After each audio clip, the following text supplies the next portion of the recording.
But it's nice to see you. How do we know each other? Well, I think I knew you long before you ever knew me.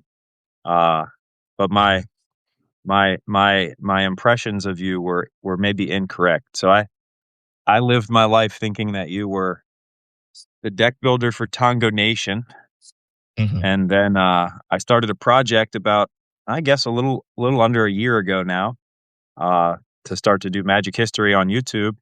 And our very first project ended up very Tango focused. And I think I tried to reach out to you, but maybe didn't get a hold of you then, or maybe you were busy. I think you were busy. Yeah, yeah. And you said, "Hey, we'll touch base if I ever have free time." And then you had some free time, so we did touch base. And I since learned that maybe you weren't quite as strongly affiliated with Tango as others would have led me to believe. Now, maybe that person leads me to believe that a lot of people were affiliated with Tango, and really, it's Oh, probably only hilarious. about four guys. But uh, yeah, it's really interesting who they choose to exclude and who they choose to include, and how it messed with my version of history as I learned what their opinions were versus what mine were as an outsider versus what all those other people's were who were the people being mentioned. Very interesting. Yeah, who gets I'm to not tell the naming names story? because I'm not naming names because I know you don't like naming names, but it is No. what it is. Yeah, it's interesting. I've had like a real do no harm bent. Like when you came to me, I was working probably 80 hours a week, and it was like, I will never have time to talk to you. And then we talked, and I was like, this is terrifying. I don't want anyone to ever see me or hear me on the internet. And now we're talking here. I have no idea why or how it happened, but that's how life works. Um, yeah, the Tongo one's interesting. In the book about alternate worlds, I talk about it a bit, where it's like my brother is the reason I know them. My brother was like one of the best players early on in Magic's life, and my dad was talking to Mike because they lived close enough to us, and they got together. So like it wasn't like a choice, but I think it was kind of a double edged sword. It was not all good or all bad. Uh, Definitely one of I like writing about ambiguity in particular. Like that those are the only things I find interesting to write about. So like it's a great topic from that perspective. But yeah, I mean it's really the Rashomon aspect. One of the projects I've like written down for myself if I after I'm done with the magic stuff, it's like, do I want to write a book called Rashomon where it's, you're dealing with probably some sort of like uh, where'd you go, Bernadette like environment, but told in like very conflicting stories of like the perceptions of everything. Like as a parent, I've lived through this. Some people who are listening will chuckle a little bit, but Rashomon, you're like doing the magic version where you get every different story and get to like build the mosaic however you want to see it. Um, but it is cool. So you're a magic historian. You've talked to a lot of famous magic people. I'm kind of interested in like what content has connected best for the market and like who the biggest characters were from the perspective of like you want to talk to them again, not from the perspective of like don't talk to this person. So it's interesting to me because the people that I find the most interesting are not what the fans find most Yeah. interesting. And also, it's hard to weigh that against what YouTube as an algorithm finds most interesting. Mhm. So I can tell you that uh, our number one video, and this is you can look at our page and see all this, right? Our number one Mhm. video is the most controversial video we had. It's about Kathy and Gazban Oh yeah. Ogris, and Mhm. it got the most views because it got shared by one of the largest magic YouTube channels when Tolarian Community College shared it. And then the next day, it hit a whole nother share cycle because it got a public apology from Mark Rosewater. And then Yeah, wow. everyone who saw that post wanted to see the video about it. So it got a ton of traffic externally, right? Mhm. So you can kind of set that one aside as a total outlier. And that one just doesn't count, right? So if you're trying to look at the metrics of what your channel is doing, my channel didn't do that. External forces did that. Mhm. So after you take away that outlier, the number one video is Brian Wiseman's video about the deck. Mhm. which is okay. Also, the difference there. So we've had like 15 or 20 different deck tech videos now, where we talk to the designer, or if we can't talk to the designer, we'll talk to a famous player that piloted it and get the story behind how the deck came to be, and Mhm. some cool stories about it. And Brian's is the outlier there in that all the rest are about 10 to 17 minutes, and Brian's is an hour.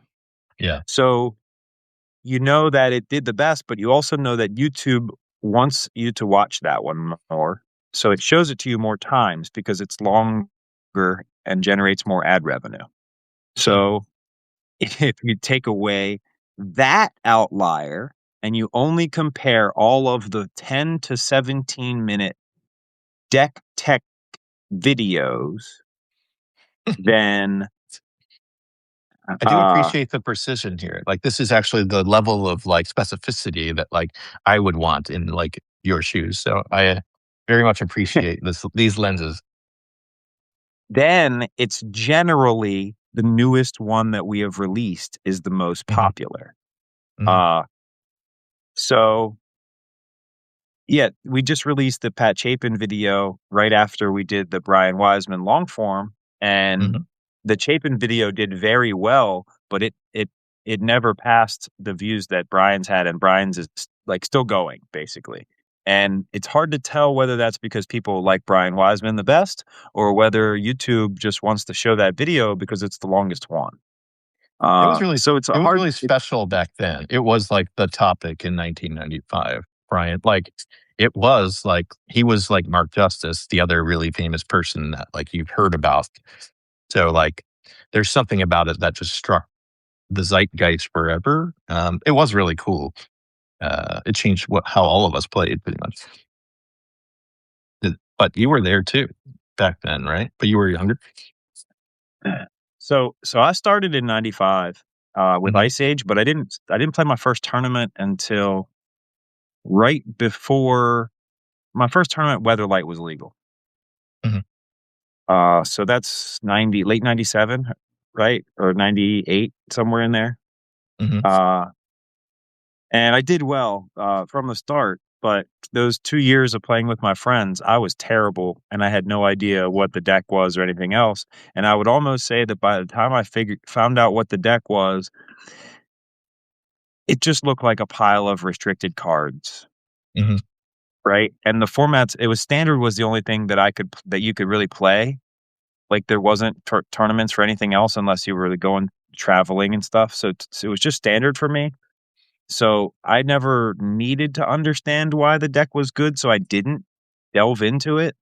Uh, but I do know that the concepts had filtered to me. Like I Yeah. understood that a 2 for 1 was all you had to do. Like, honestly, if you just seek out a place in a game to get a 2 for 1. Now, this is in '98. This doesn't apply.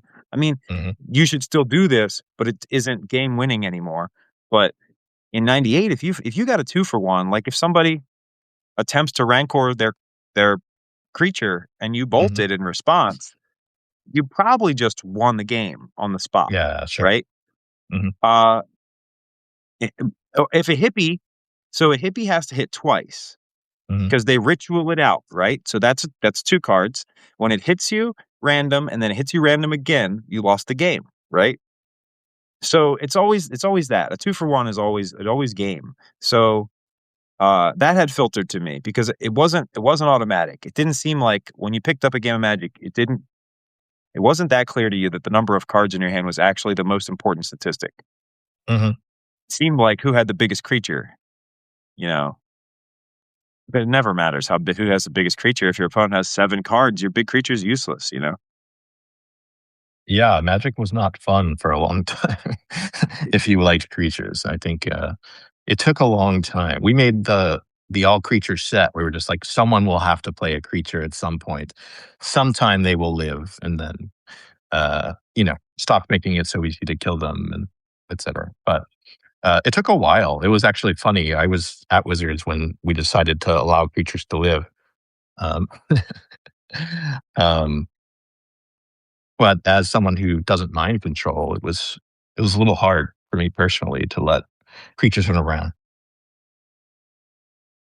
But yeah, it's interesting. One thing that's interesting about you is you're spike oriented, right? You're not who are you in the Magic universe? Like, what would your ideal Magic design be? Like, if you were in Wizard's shoes, what would for you, just for Albert?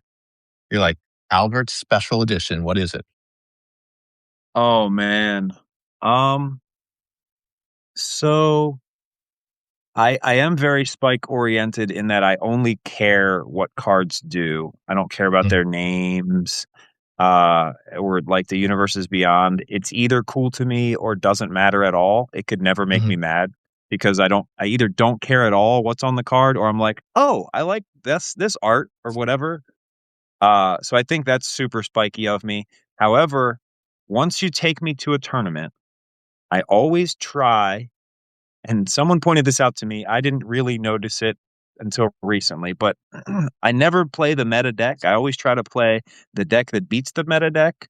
I always try mhm, to play something that's my own, but it pays close attention to the meta. So I'm not the Spike that's playing the best deck, but you can't call me a Timmy or a Johnny, like because I am playing a brew. I will be playing a brew, but it's not a Timmy or a Johnny brew. It's a Spike brew. It's I don't know. My favorite YouTuber is Aspiring Spike, by the way, who is famously a brewer. Uh, he's and he manages to win. He does very, very, very well with off meta decks, and he's awesome. And that's basically what I try to do. My best tournament in the last long time was Legacy when Ragavan was running rampant. And I went to this mhm. 2K. It was 74 people played in it, and there was probably 30 plus Ragavan decks. And I played a Hogak deck, which was legitimately less than 10 cards different from the deck when I played it in Modern. I even played Shocklands because I didn't have duels. And I got first place, and I beat the Magic's current bad boy that they don't like, the vintage champion from that year in the Okay. finals on stream, and that was because my deck was specifically amazing against Ragavan. So my best turn one play is just Stitcher Supplier. So if they don't counter, if they don't force of will, like, can you just imagine you have to force of will my Stitcher Supplier? You just turned my Stitcher Supplier into a hymn to Torok, right? I'm not sad about that. Like, I can't even be sad. I am sad. I'd rather it be in play, but I'm not sad about that. And what do? You hit me with a Ragavan and you get a Hogak. Good luck. Good luck casting that. Like, the deck was so good. Uh, but yeah, who am I in Magic is just that. I'm just some guy that's for 30 years taking stabs here and there and never really done much with it. I got 34th at a GP. I just have a lot of friends that are good at Magic, and that's how it parlayed into this YouTube channel. What's your casting cost? I asked this yesterday and I liked it, so Saw I'm that one. asking. Uh, Yeah, so so you had time to prepare for this. I did. I actually thought long and hard about this. I mean, I I don't know, believe actually. I'm pretty interested. so. If there was a way to say that, okay, it's two hybrid blue or red. Okay. So Uh, it the way that I was thinking about it was that you should be able to cast a counter spell and a fire blast. hmm, that makes sense to me. Okay. I could see that. You're in the, like, 96 window, there were a lot of decks. I think one was called Frenchie. There were other different, like, Curd Ape style decks with counter spells in it and bolts and stuff, and I think, "Okay, that's who Mason is, or Albert. I will call you whatever I want." It's fine either way.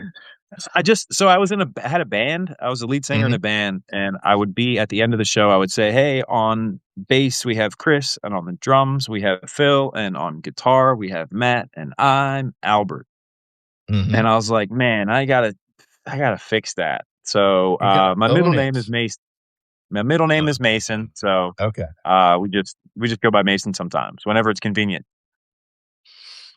I kind of like it. I have, 2 daughters. One, I've always called the same it's like an A/B test. One, I've always called the same thing, and the other I basically make up a new name for every day. And it keeps us both on our toes, but, like, it'd be interesting to see how they relate to identities later. But, I have infinite fun with it, and I hope they love me always for whatever I have done. Oh, yeah. Parenting is fun.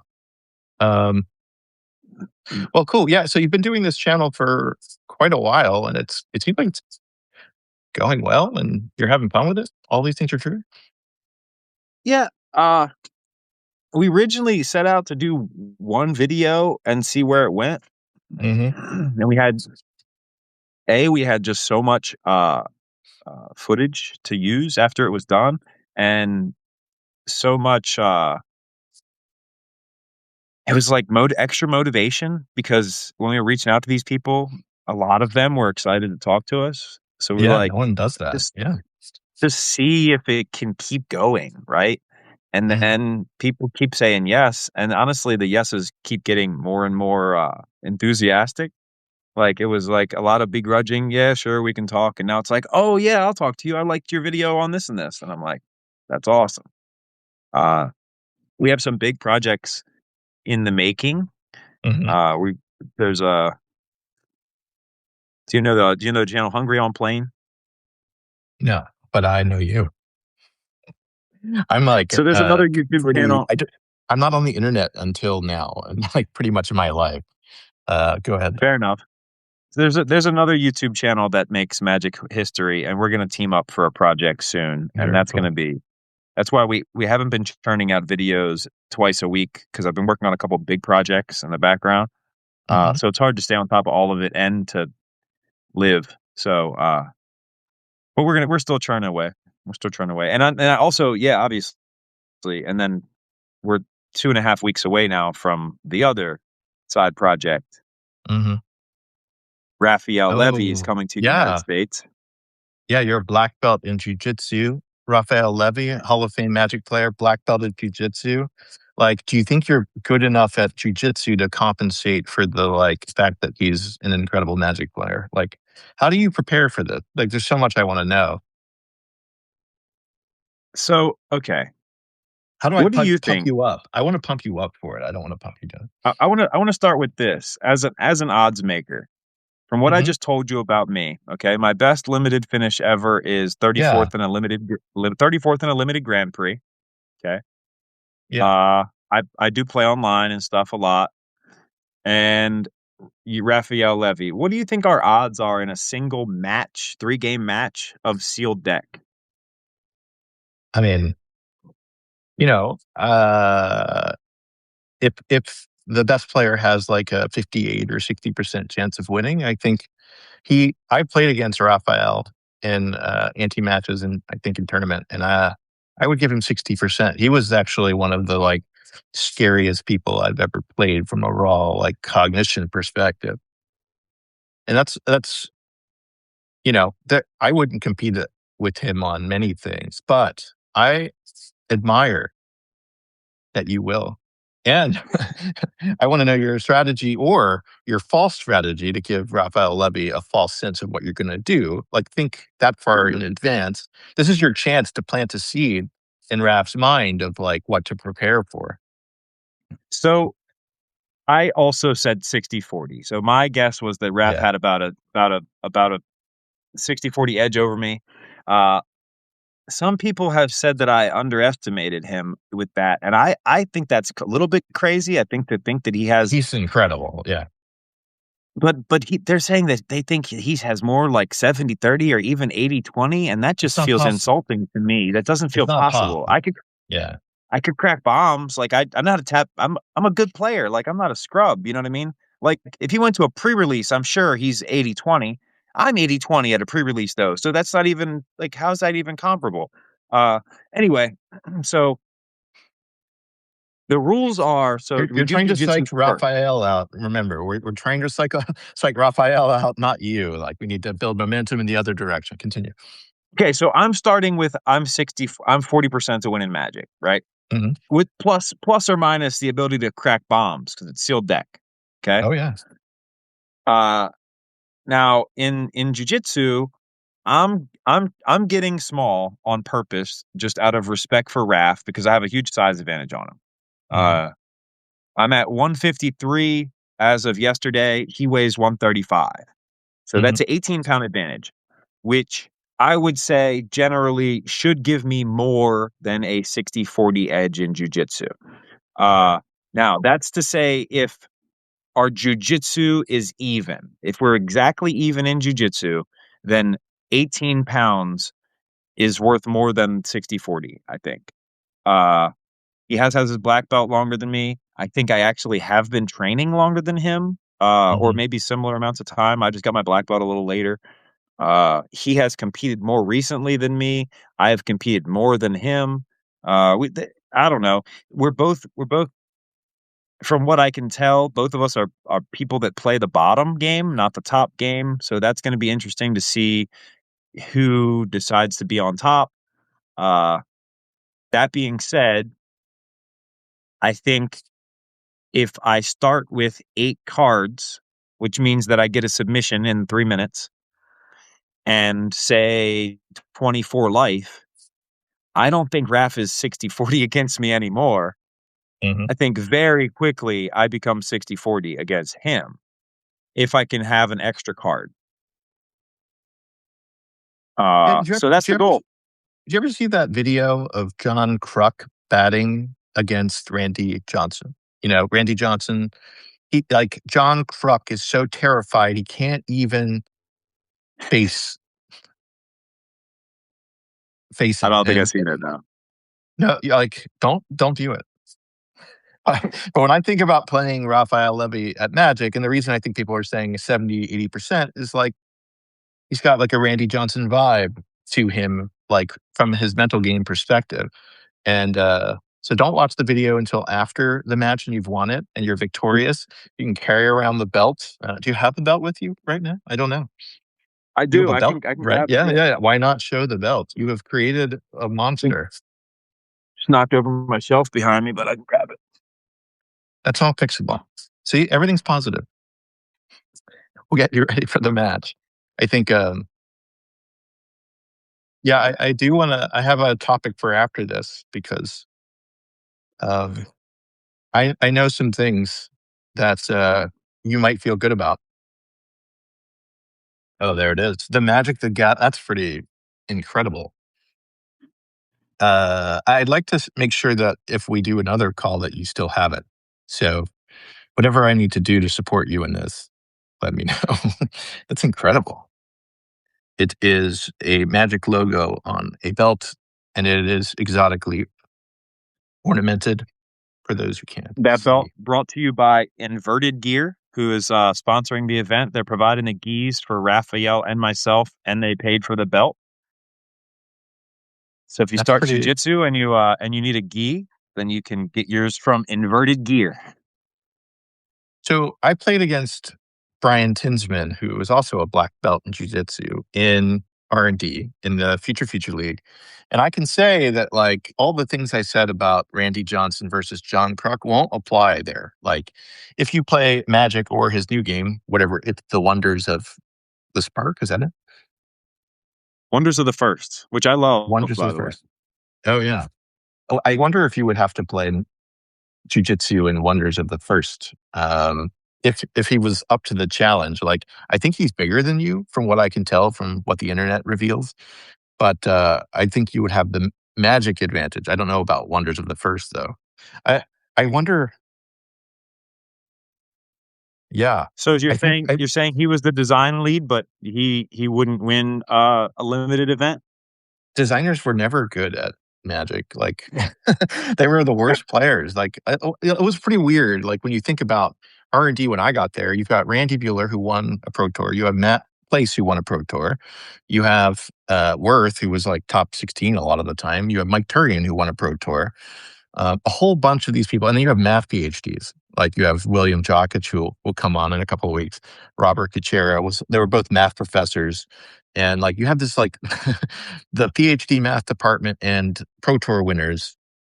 Um, the game designers didn't really have a chance, and so maybe they're all good. The thing I'll say though the people I thought were easy pickings back 25 years ago, 30 years ago, 25, they are much better at games now. Like Brandon Bozzi is like could play on the pro tour if he wanted to. I don't, I don't know if it's through osmosis or just like he's just was like hiding it, but like I wouldn't want to play him in a pro tour. So maybe Brian is like up to his game, and it's hard to know. But I would say that's the matchup I would want to see if Brian was up for it. And I'll talk to if he Brian. ever I'll talk to Brian on one of these calls in the next month or two, I think. So I'll just see where feel him out for you. if I have to call him out to make it happen, I'll call him out. But I was No, ready to no, meet no, on no. I was ready to meet on friendly terms, but I'm willing to Conor McGregor it if necessary. No, I do want to You meet know, him. That's for sure. yeah. I mean, he's a funny guy. He's definitely more creative. I was talking to Ben Sek yesterday. Brian was the first designer I worked with that was like really top down flavor oriented. And like a lot of the stuff that he did in Judgment in particular, I really liked. He did the Eldrazi set, which was really cool.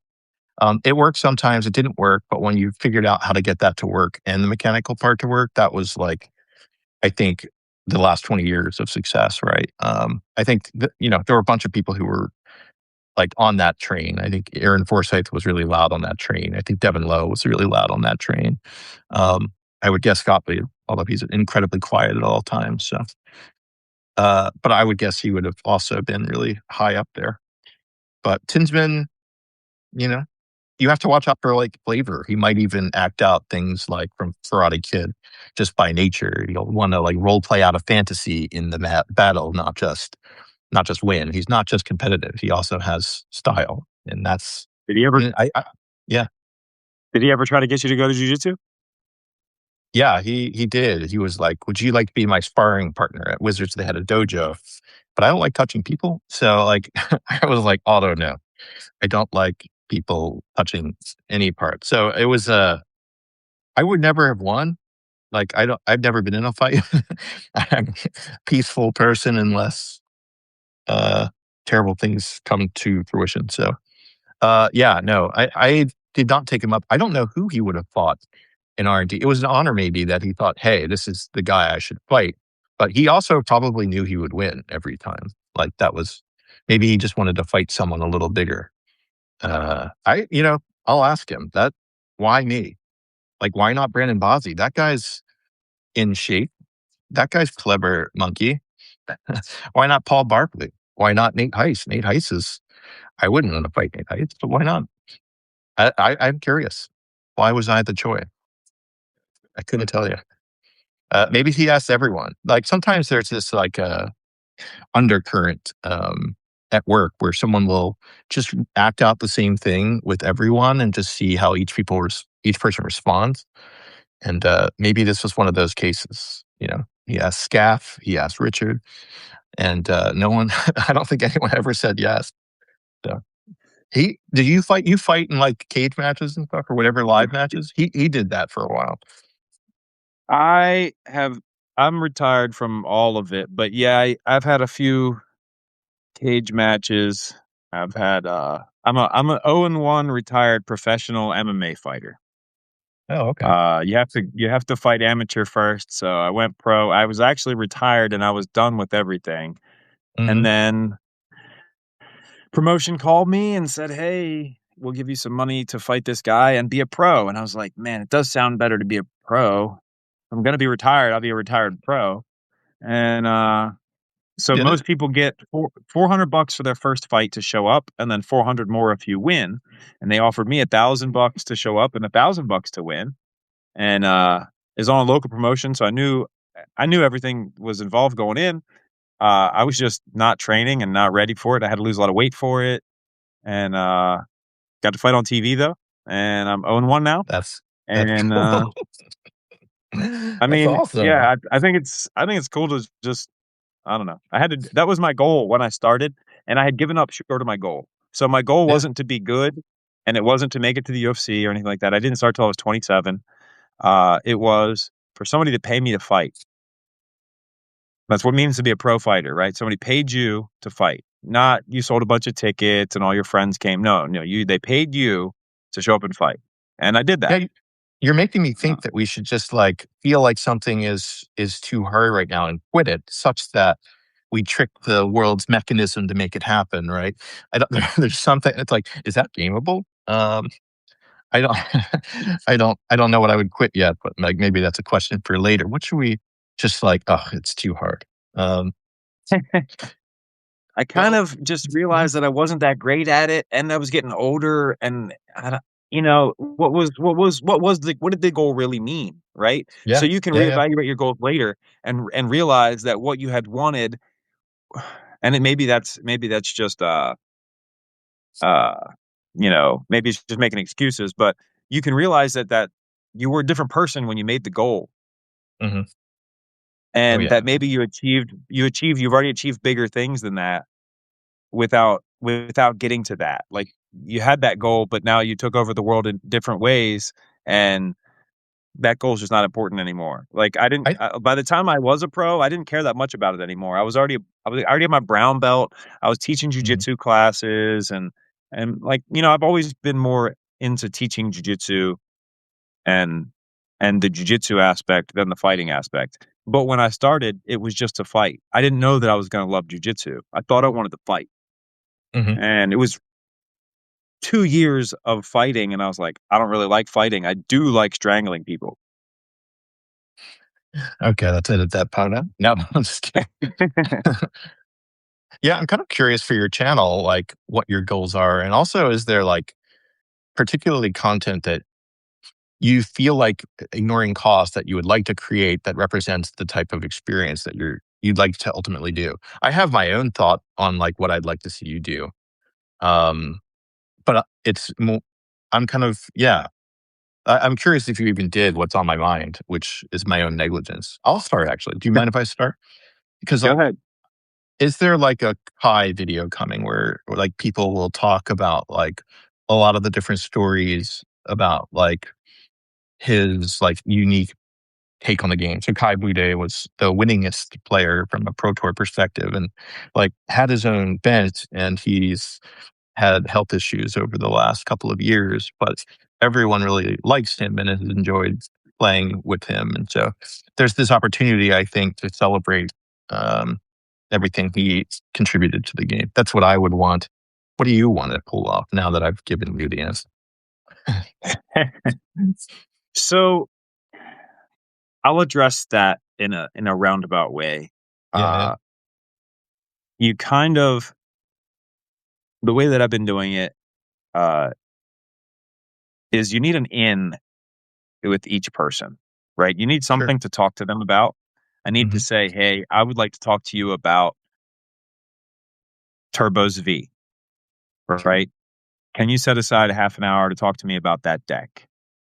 And sometimes that half hour turns into a lifelong relationship, Hmm. right? And sometimes it stays as a half an hour. Uh, Now, if I get interviews where I'm talking to a person for an hour or whatever, we're always going to end up talking about Kai. We're always going to be talking about John a little bit. We're Hmm. always going to touch on that all the cool stuff. We're gonna talk about Mike Long. We're gonna talk Hmm. about we're gonna talk about all that stuff. Uh, I haven't. I don't have a project. It feels okay. I have done a couple Kai videos, right? And I Hmm. do have a lot more footage from Kai. Hmm. And our big project that I'm working on is Kai centric, Hmm. but it feels predatory, or maybe that's not the right word. Uh, Opportunistic, maybe, Yeah. to try and focus on just making everybody talk about Kai because of his health issues. And I also don't know. So at some point, it's going to be the question of, okay, so do I compile these into a video, or is that predatory and I don't think it is. opportunistic? I feel like it's totally fair for you to say, you know, Kai, thank you for being who you are. And like, thank you, like, for being the person you are. I think that's not predatory at all. Like, I think that's actually, like, putting something out in the world that gives everyone an opportunity to, like, convey their feelings on the matter. Like, I would wanna know, like, Dirk and Marco played with them really closely, like, the kind of special times that they had that, like, we don't know about, and, getting to know the human a bit better, even if, like, it's through other channels, it's, like, a way to sort of celebrate Kai, and it doesn't even matter what comes from it from your side, it's, like, more meant as, like, a generosity of, like, "Hey, like, we care about each other in this community." And I think that's true, right? Like, I think, the deeper you probably get into it, like, it was a really special place to be back when, and it still is. Anyway, that's my take. You are your own very Well, smart person and should do what you so want, but that's what I like, now I'm like, that's "Oh, that's missing for me." it's that is a like I said, there's when you interview people, there's like easy short-term projects and then there's Mhm. larger overarching projects, right? So Yeah. if I talk to you and you tell me about the red black deck that Tango gave to Mark Justice for Paris, which I'm just throwing out there Mhm. as a deck. Yeah. I don't know if you had anything to do with it or I whatever, had right? I'm nothing just to do saying, with it, yeah. if that's what we talk to, if that's what I'm here to talk to you about, and while we're at it, I say, hey, were you at Pro Tour New York in 2001? And you say, yeah, yeah. And you tell me everything about that, right? That's because I'm working on a huge project about Pro Tour New York 2001. And I'm getting everybody on that. But Mhm. mostly my ins are those small projects. So everybody you've seen on a small project, I probably have asked them about some bigger events. Those bigger events being Rome in '98, which I think is the Mhm. most broken Pro Tour of all time, Yeah. Oh. and Pro Tour New York 2001, which has a surprise ending. Too I'm trying to soon? Is remember it it. too soon? Might be Oh, too soon. I don't know. I work at Wizards at this time, so it's like everything is blurry for me at that point. Uh, So if you I finished don't remember it. Rome, or sorry, if you finished Pro Tour New York on Mhm. Sunday, Mhm. and then you explored the city on Monday, Mhm. then you flew out of New York the morning of September 11th, 2001. It's not too soon. I didn't know that. Ah. I remember that time Well, period, I but, said like, surprise yeah. ending, so that my bad joke might be too soon, but yeah. Oh, I see. Yeah, no, I guess I do vaguely remember something like that, but you're not focused on the Magic folks at that point. Sorry. Sorry, guys. Yeah, no, what even was that? I don't know. It's funny, It everything was that happened Team in Pro that. Tour. Mhm. Dirk and Marco won, Marco. and then Yeah, yeah. yeah, Marco and Dirk got stuck in New York. Oh, yeah. I, like, vaguely remember this. And interestingly, the internet is kind of blank on our history for like the next 8 months because nobody was really clicking on it to save it.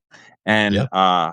the headlines that you would expect you can't have, right? Because it would have been, I guarantee you, it would have been the very next that Wednesday. You would have seen on the dojo. It would have been like German invasion takes over New York. You can't No, you don't you want can't that. even You don't want say that, yeah. yeah, you can't say that a day after 9/11, right? So that's just gone. It's just gone. Like nobody even knows what that happened at that pro You tour. It's just just reframe it. Some erased by sweet, 9/11. well-intended young German fellows win a Magic tournament. You know, just make it more British baking show. It would be better anyway. Just make the whole world out of that ethos. Um, well, that's interesting Pro too. Tour 9/11. Yeah, Team what Rochester other draft. yeah, it's funny. Everything from that window from, like, competitive sense blurs for me. Like, it's just once you switch over to, like, being a game designer and not a player, like, you kind of, like, get on the boat forever. And for me, like, I couldn't go back. I could never relate to players as players again. I was just, like, a different person after starting at Wizards and making Magic. It was really weird because, like, the thing you would talk about is Magic, but the Magic that I know, I can't talk about. So it was like, "All right, I guess we have nothing to talk about." I'm not talking to you about that, that's for sure. Well, what do you want to know? What do you want to know, Nathan Trace slash Albert Uh, Birckhead? how do you feel about the death and rebirth of vanilla creatures? I that's funny. I feel like if I could go back and do Time Spiral again, I would make common all vanilla creatures. So like I think it's um I think it's a good thing. Uh for the sake of teaching my daughters how to play. Um but I don't know a ton about like where Magic is at today, other than like all of the collectible stuff that people show. I'm like unique. I'm like, oh, that's really cool. Like that avatar card looks great. I'm like, happy me, and that's it. That's all I need. But like for someone like you who's like deeper into it, it's it sounds challenging. Like having all these different IPs mashed together and whatnot seems like it would be cognitively hard to like make sense of after having played Magic for a long time. But it doesn't answer your question about commons, which I hope I answered. So, like, when my friends get together, this is 30 years going on now, or 25. Whenever we all quit playing Magic, which no one ever does. Yeah. So Magic is not a game. Mhm. Okay, but this is a great thing to talk about. Alright, Magic yeah. to me Cheers. Mhm. is not a game. Okay, I it's want you to do an it in an Allen engine. Iverson style. It's go ahead. You, An engine. you're talking about Okay. practice, Yeah, that's what not a game, not a game. it's just rare that someone So would say it's not it's a a game. So you triggered me. it's a it's an engine. It's like Mhm. Unreal Engine, right, for your computer. So Sure. if I say to you, "Hey, do you want to play Magic?" You do not have enough information to say yes. You don't know. You don't know if you can say yes or not. What what format should you bring your deck for? We talking about Commander? You talking about Pauper? You talking about pre-modern? Talking about Standard, Legacy?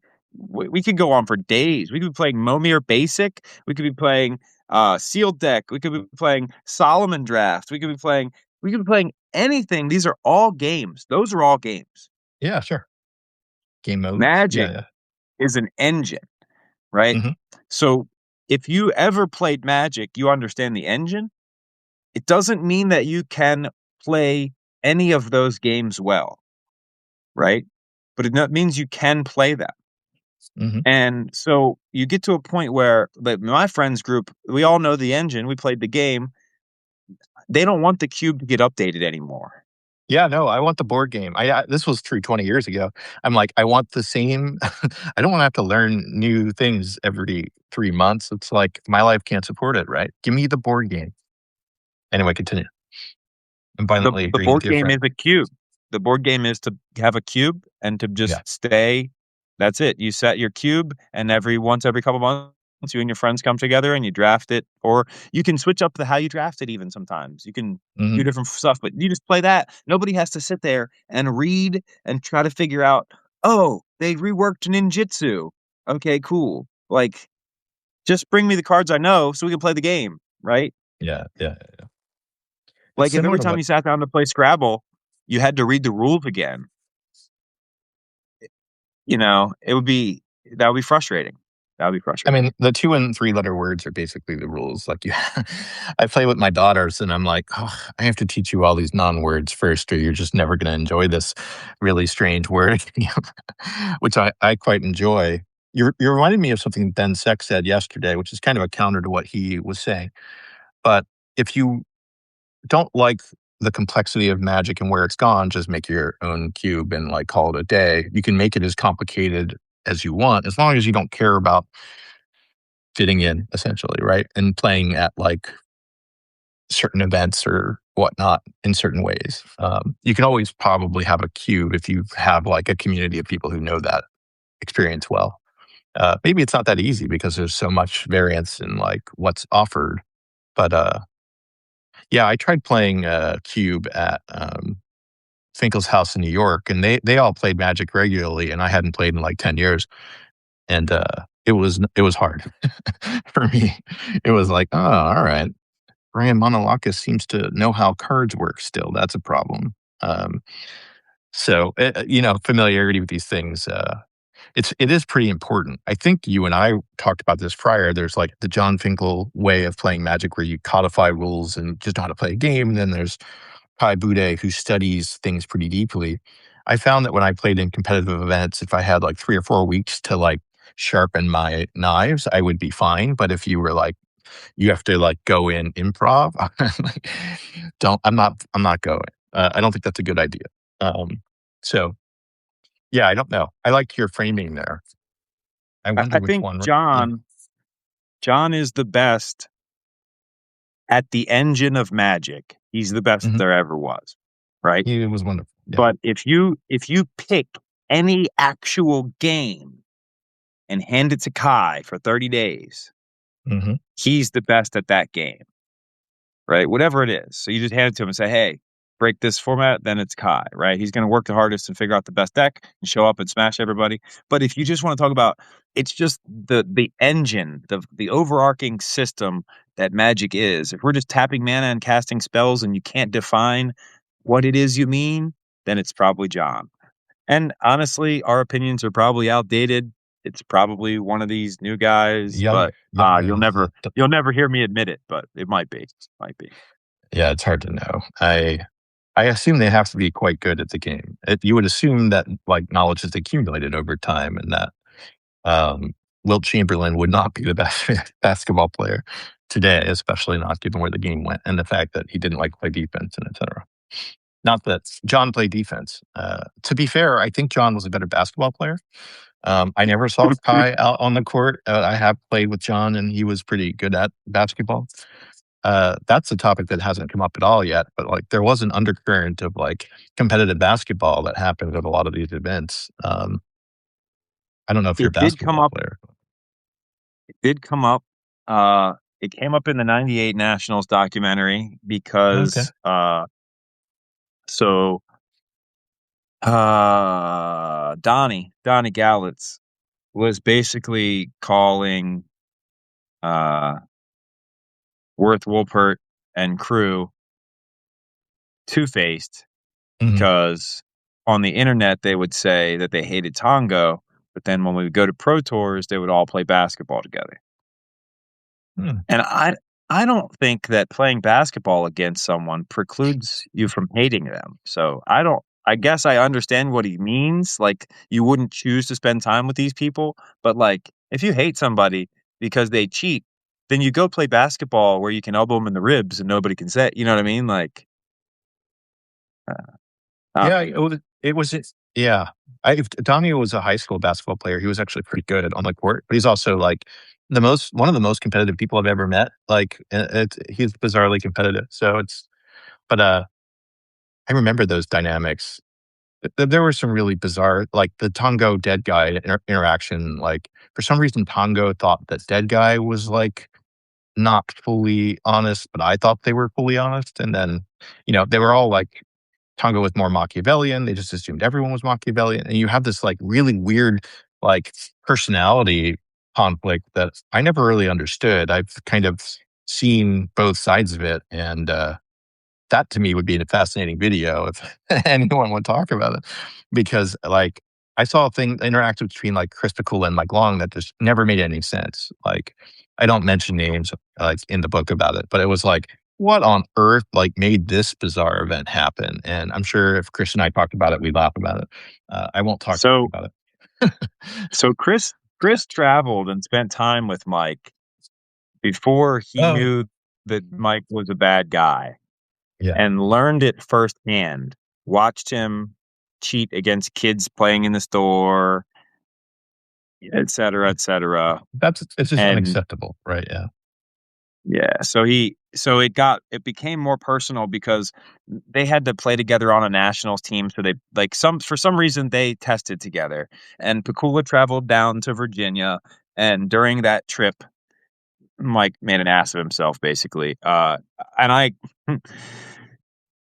could be getting my details slightly wrong, but I don't think I am. I've just some of the interviews run together. So if that's not a Pakula story, it is a someone else story, and I Pakula mean, would have it should heard be. I that. mean, but Piccolo would tell it best, so you didn't make him tell it anyway. I think it's funny. I mean, he was kind of this guy that we all looked up to. like early on. Piccolo was just kind of, I thought he was really neat. I met him before the Pro Tour, and he just was into these really like uniquely creative spears that most of us hadn't seen. So like it's interesting to like I know he was like close to making the Hall of Fame at some point, but he was like a uniquely interesting person that always struck me as being like extremely squeaky clean. So the dynamic seemed really bizarre to me the way the conversation went. Um, but yeah, no, that's the one that I'm like, that would be the most like Capulet versus Montague. Like, what the heck was So that? I couldn't tell you what it was. the issue is there's a couple issues with that video, Mhm. and one of them is that it's really just Worth and Chris versus, Donnie, because 'cause I'm not Oh gonna yeah. get Mike back, so I can only use the footage I already have of Mike, which there's plenty of him talking crap about Pakula in the footage I have, don't get me wrong. Where's Price? Like, Price is kind of hilarious. Where He is he? doesn't, wanna do any he doesn't wanna do an interview. He basically is not into doing interviews, and Yeah. then I was told by Chris and by Worth that I won't get an interview from Dave. He just doesn't. He's not into it. Mhm. So that's sad because he's probably who I would pick from if when I started you were like, who do you want to interview with? I probably would have named him first because I'm a I'm a red I'm a slide player like Fire Blast. Like I said, Fire Blast is one of those cards I named. You know.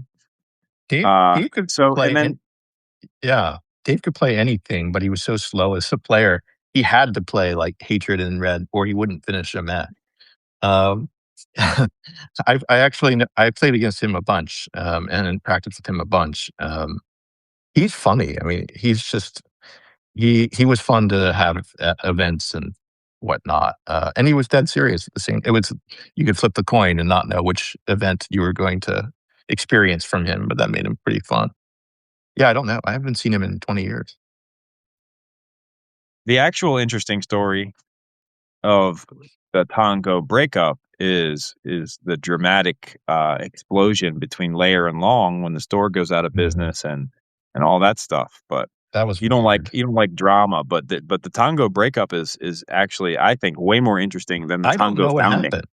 I don't know much about what happened except I know one day, like, the cards were taken in a truck by one party, but I have no idea how they got in that position, and I have not talked to th any of these people really, so it's been, like, I don't know how it ended.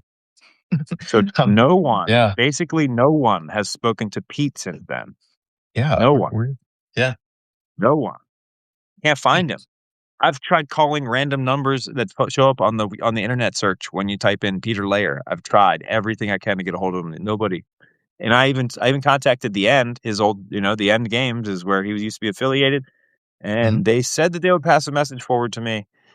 And I contacted him a few months later, and I was like, "Did you just like say that, or did you actually tell him that somebody's going to reach out to him?" And they were like, "Because you know what I mean. Some people will just say, 'Oh yeah, we'll tell him.'" And This they were feels like, like an "Yeah, we told opportunity, him." right?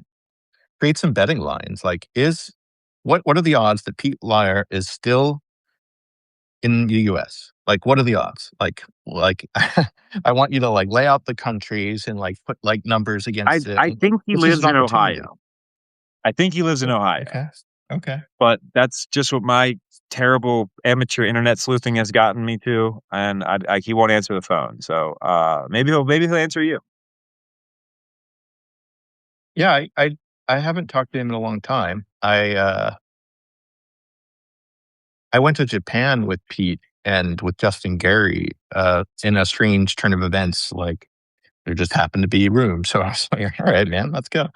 Um, and the Pete I met initially was pretty different than the Pete who had worked at the End. He had softened a lot, it felt like. Uh, the first time I met Pete, I played against him in a Grand Prix, and it was, whoever wins round gets into the next day, and, like, people were like, "Hey, Pete, draw." And he was like, "Hell no. I'm gonna kick this guy's ass." And then I won game 1, and he changed his tune a little bit, but, he was, like, really bizarre to play against. Um, he I can't even imagine, like, who is that person? Like, Vin Diesel? Like, someone who doesn't smile at all in any movie ever. It's just like, "I'm so serious about my kitty car." It's like, alright," but he did chill out over time. Although I have no idea what happened to him. Um, no idea. I'm glad I wasn't anywhere near the store at any point. I mean, it'll be interesting to talk about to Justin Gary because I think he'll remember more. Justin and I were both invited to play on a pro tour with Mike Long. Initially, I was supposed to play with Patrick Chapin and Eric Lauer, uh, or Justin Gary and Eric Lauer. So Justin and I go to Boston to practice, and Eric Lauer doesn't show. He's like, I'm not going to play in this event. He wasn't feeling well or whatnot. So it was like, all right, I'm in Boston. I'm practicing with Justin Gary, and we don't have a team. And then I like, yeah, bizarre circumstances. Anyway, we end up playing together, and like Justin, I think works at the store for a little bit and learns about the games business through these weirdos.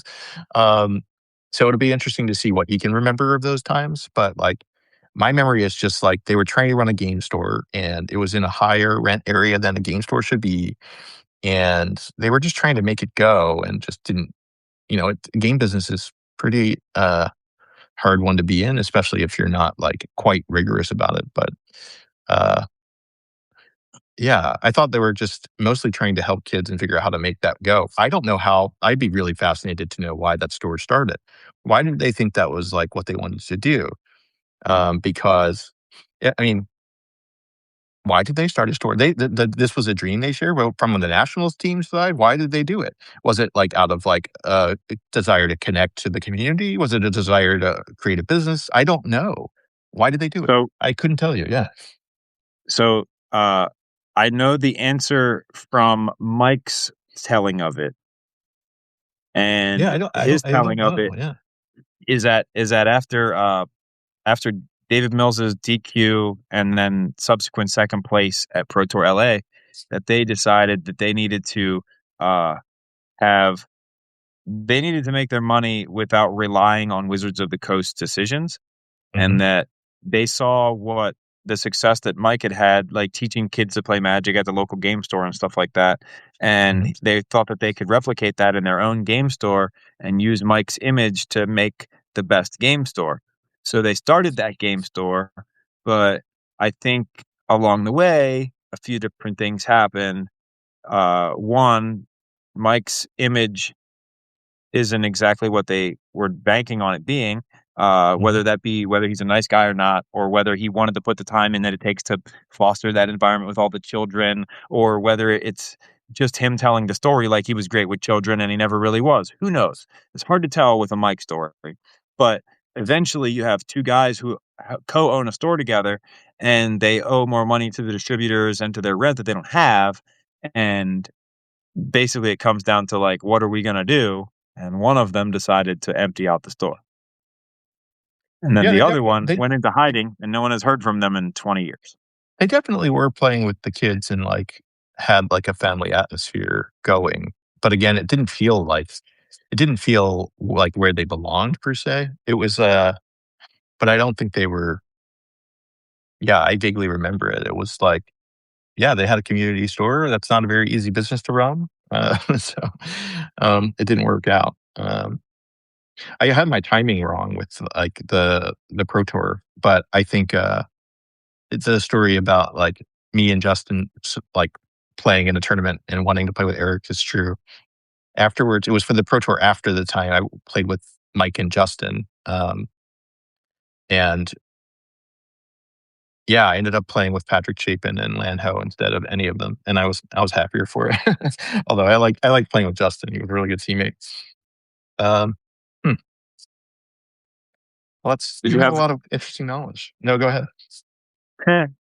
uh yeah, Justin, we talked to Justin and we talked to Pat. They're both awesome.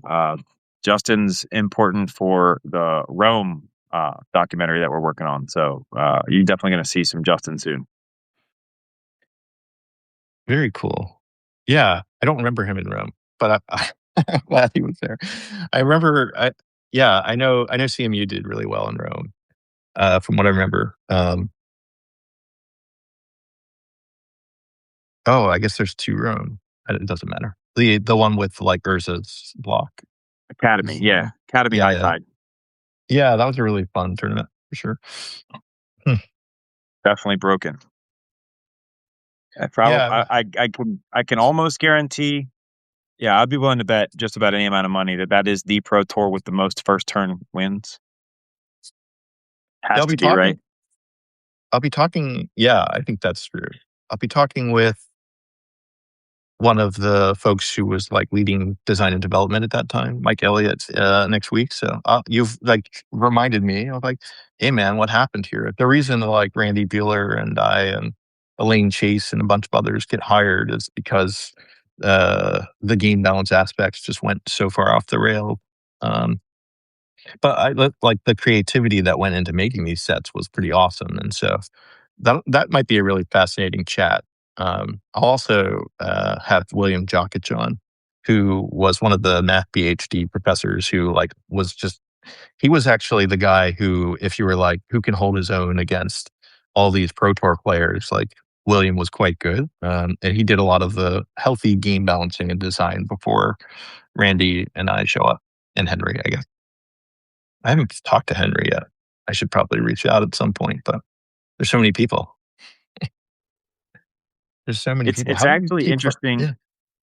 So I there is overlap between the people that we both want to talk to, but it's not that big. And it's Mhm. because you want to talk to game designers and I want to talk to like late 90s and early 2000s Magic pros. And it's funny, I think you talked about this yesterday, and it's like, yeah, if you want a good game, you better go find a Magic player to help you build it. And that's pretty much what it is. And it's like, yeah, if some of these guys, a lot of these guys became game designers. They basically there's only a few paths out of pro magic. It's into the gambling world, whether that be poker or bookie making, right? Bookmaking, Or what finance, booking, right? right? Uh, Finance. So, well, that's gambling too, right? mhm. Yeah, for sure it is. Uh, yeah. So, Yeah, I don't the know. design people go down the creative path, and the uncreative people go down the finance path, and that's fine. Yeah, there are, like, a surprising number of, like, teachers and lawyers. Like, I know Chris Senhouse, who was on the Pro Tour, has been, like, kind of like a high performance math, teacher. I know Brian Manolakis is a math teacher now, and so there's, like, been, like, a pretty neat streak of, like, different like, I think Rudy Edwards owns a used bookstore somewhere. Like, there are all these, like, really unique people that did go down these different paths, but, like, by and large, like, indexing on quant or creatives is where most people went that we talk about or talk with now. Hmm. What's your favorite non-Magic game? Is there a non-Magic game that you're aware of?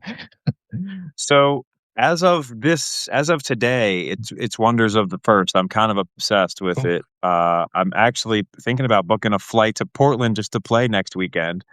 That's Uh, cool. so tell Brian that like I really like it, and he should definitely talk to me about it. It has okay. Cool. So Mhm, let me sidebar since you asked about it, mhm, and so you have a little bit more to to go off of when you do talk to Brian. The game has an energy that I have not felt in any other game. mhm, In that, so the game has 7 turns, and we go back and forth during each turn, but 7 rounds, whatever you wanna call it, right? And we tried so you have 7 total realms, and 1 opens up each round. So, in the 7 rounds of this game, we each have 3 actions, okay? There are ways to generate more actions, but that's your mhm, economy, right? mhm. No life points. It's just at the end of your 21 actions and my 21 actions, who controls more of this real estate? Cool. And the whole time, there's this pressure that you can't let your opponent snowball out of control. And then at the end, there's this like dreadful, like, is he going to have the answer? He only had 3 actions left to take over. But if he does, I only have 2 actions left to refix it. Right. And Magic never has that, like, feeling, right?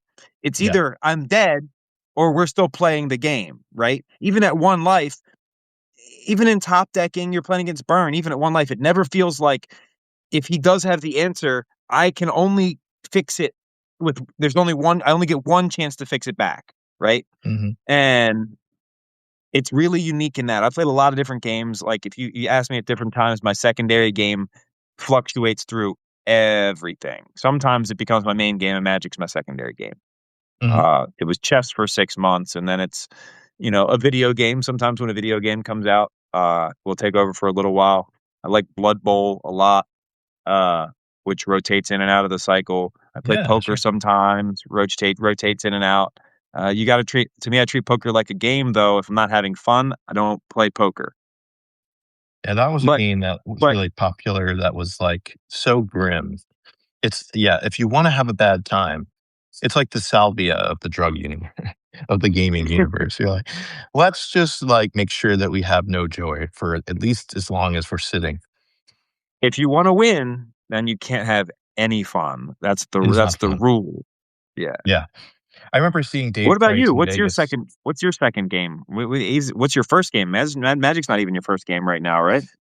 Yeah, I it is not. I'll tell this story. I saw, Gary Wise and David Price in, like, the 2000s. I was working at Wizards in the mid 2000s when poker was booming, and they were like poker pros playing like 2040 and whatnot. And they were like, "You definitely should never do this for a living." They were like, "This is not how anyone should spend their life." Yeah, my game, I'm like all in on being a dad. So like whatever my kids want to do or whatever I can do to like make their lives better or help them grow, that's what I'll do. So there are like so that's part 1. So, like, I'm very happy to play Sushi Go and Carcassonne. If they wanna play Magic or anything, like, I'm down. And so I do a lot of, like, game playing that's tailored to them. I did, like, pull out Dominion just to see if it's for 14 and up, and they're 7 and 10. I'm like, "I think the 10-year-old could do it." But, like, I keep waiting for my kids to be 28, and they're still, like, 7 to 10, and it's, like, pretty annoying. Like, grow up. No, I'm just kidding. It's so I do spend a lot of time, like, meeting them at their level and, like, trying to help develop them. The reason I don't play games is because I get into them really deeply, really fast, and then delete them. And I've probably deleted over 100 games. The last one I deleted was Balatro, which I thought was wonderful, and I deleted it like 7 times. And like whenever you would see me on a couch or we'd go on an airplane, my family would be like, "Brian, you told us you wouldn't do this anymore." And I just thought that was just the most wonderful game. So like the reason I don't play a game in perpetuity is because I enjoy it too much. It's similar to, like, why I don't, like, do vibe coding at all, and, like, I would sit in my chair for 12 hours a day. It's just, like, very fun, and I need to move around, and it's good for you to actually live your life and, see your children. So, Ball Pro I thought was, like, incredible. I did play Scrabble with the kids, and we're doing a bunch of, like, Bananagrams-y stuff now. So that's, like, where my jam. I'm, like, abnormally good. If you wanna play Magic Bananagrams, I will destroy you. But, yeah, I intentionally delete games from my phone and from my life when I play them too much so that I live my life, and it's sad, but it's actually like earning an achievement, right? It's like, "Game, you are so good. I love you, Minecraft. Goodbye forever," you put it off in the bottle and someone else gets it and opens it. Team Fight Tactics was perfect. I was like, "This is wonderful," and now I've appreciated it as much as I need to. So, yeah, I don't know. It's funny. I both love games and try not to, like, get sucked in by them. Um, but I do My try to my best understand them friend is pretty deeply. Yeah. my best friend is Josh Wagner. You might remember him from Magic early Alright. aughts. Okay. He was 2003 national champ, Oh, cool. and he messaged me and says, "Hey, download Balatro." And he says, "If you don't like it, I'll give you back the the cost." And I said, "Okay." And yeah, I didn't get any money back. I mean, I it's got perfect. It's perfect. Brian Wiseman's actually. Have you talked to Brian Wiseman yet? I talked to He Alex loves Schwartzman, he he loves loves Cilantro. Balatro. Yeah, however you'd Alright. say it. Yeah, he loves it. It sounds like we need to He's talk. he's just make sure you set aside a big window. He's on my list of folks to reach out to. I found, like, I don't know how there are a couple of things. One, like, as, like, someone who's, like, building a YouTube channel and sitting a lot, like, how do you handle scheduling people? Like, I haven't set up Calendly yet, but it, like, has to come. I'm, like, getting tired from just doing that. And then secondarily, like, how do you keep yourself, like, in top shape? You know what I mean? Like, you're talking you do jujitsu, but, like, mental shape, how do you, like, stay up for all these calls? These are important things the inquiring minds want to know. So your format is different than mine. So you have to be up for all your calls. The way that Yeah. I do my interviews is I am going to cut me out of the video completely before I upload it. So I can look like crap or like it doesn't matter as long as I get the questions out. And as far as scheduling, I currently, due to allowing my life to spiral into whatever happens, I'm pretty free. My schedule's pretty free. I'm just kind of Okay. doing what I got to do. And one of those things is scheduling things and trying to churn out these YouTube videos so that yeah, maybe it does take off one day and we can actually make money off of it or something. It's not it's not it's not important that it happens, but it would sure be nice. It's validating for sure. You're not that far, right? Aren't you close-ish to, I like, mean, eligible? we're monetized, but like it it doesn't make a lot of money. Like Yeah. it's yeah, I mean, our whole channel it's still I mean, it's made a couple $100, you know what I mean? Yeah, Like yeah, yeah. 44 videos and 5,000 followers and whatever, and it's like and that's like with t-shirt sales and Patreon, like it's not we're in the if you once you buy your computer, we're still way in the hole. Do you have thoughts on, like, what you would do? Like, I don't think about it a lot because I think of this as mostly fun, but, like, the book out there, like, has generated pretty solid money for the sake of, like, I'm raising money for nonprofits, but it's like, okay, like, how like, it's actually a really important question for any creator. Like, how would you think about if you wanna build this into a business or have things that, like, are products that sell alongside what you're doing, where the videos aren't necessarily they're the, like, driver because it's interesting content, like, is there, like, a tail in mind? I think there are things available to you to think about, but I'm curious, like, how you think about it, or even if you think about it at all. So, I think that there's a tipping point, like, so if you want merchandise to sell on your channel, right? There is a tipping point that comes when, okay, so your channel has 5 let's say it has 5 followers. Nobody's Mhm, gonna want a t-shirt that shows your channel because nobody else will recognize what their t-shirt means. So the mhm. reason that you have a logo on your t-shirt is to connect with people. Uh, it's not just like, okay, what's the purpose of having a shirt is because I like it, right? But it's not Yeah, just that. You're also using that thing you like to show other people what you like and what you're into, and that might foster a connection. So you very rarely even when you see a band shirt that band has a very small following, that mhm, person is just dreaming of the day when someone recognizes their shirt because then they know that they found a very specific type of person that they will connect with, right? sure. So you have to reach the tipping point where like people a few people if I go to a big convention with thousands of Magic players and I wear this shirt, 3 people will say, "Hey, I know what that is." And until you reach the tipping point where multiple people recognize what it is, no one's gonna wanna wear the shirt, right? Sure. Mhm. So, I think everything comes with it's all like a snowball thing. It's like, hey, you get 5,000 and then those 5,000 turn into 10,000 and then those t-shirts and then everything else starts to roll in, and if you ever get to 1,000,000, then, that's all you have to do is YouTube, right? The problem with Magic history is there's not 1,000,000 people out there that wanna watch, No 1990s way. Magic deck techs. So, we have a limit of where we can go, but we just have to be happy with that. Yeah, I think it's dangerous to have this conversation from my perspective because, like, my trajectory has been like, "Okay, I wanna write a book." And I also wanna just see what Substack is. Then I, like, write 50 stories or whatever. I create all the content, and then I'm like, "Oh, the book should be 60 stories, and then, I'll put it out and just see. I just press a button and like, what happens? And so the fact that you said a whole bunch of new things that I had never thought about before, I'm like, do I have to go press every other button just to see what happens?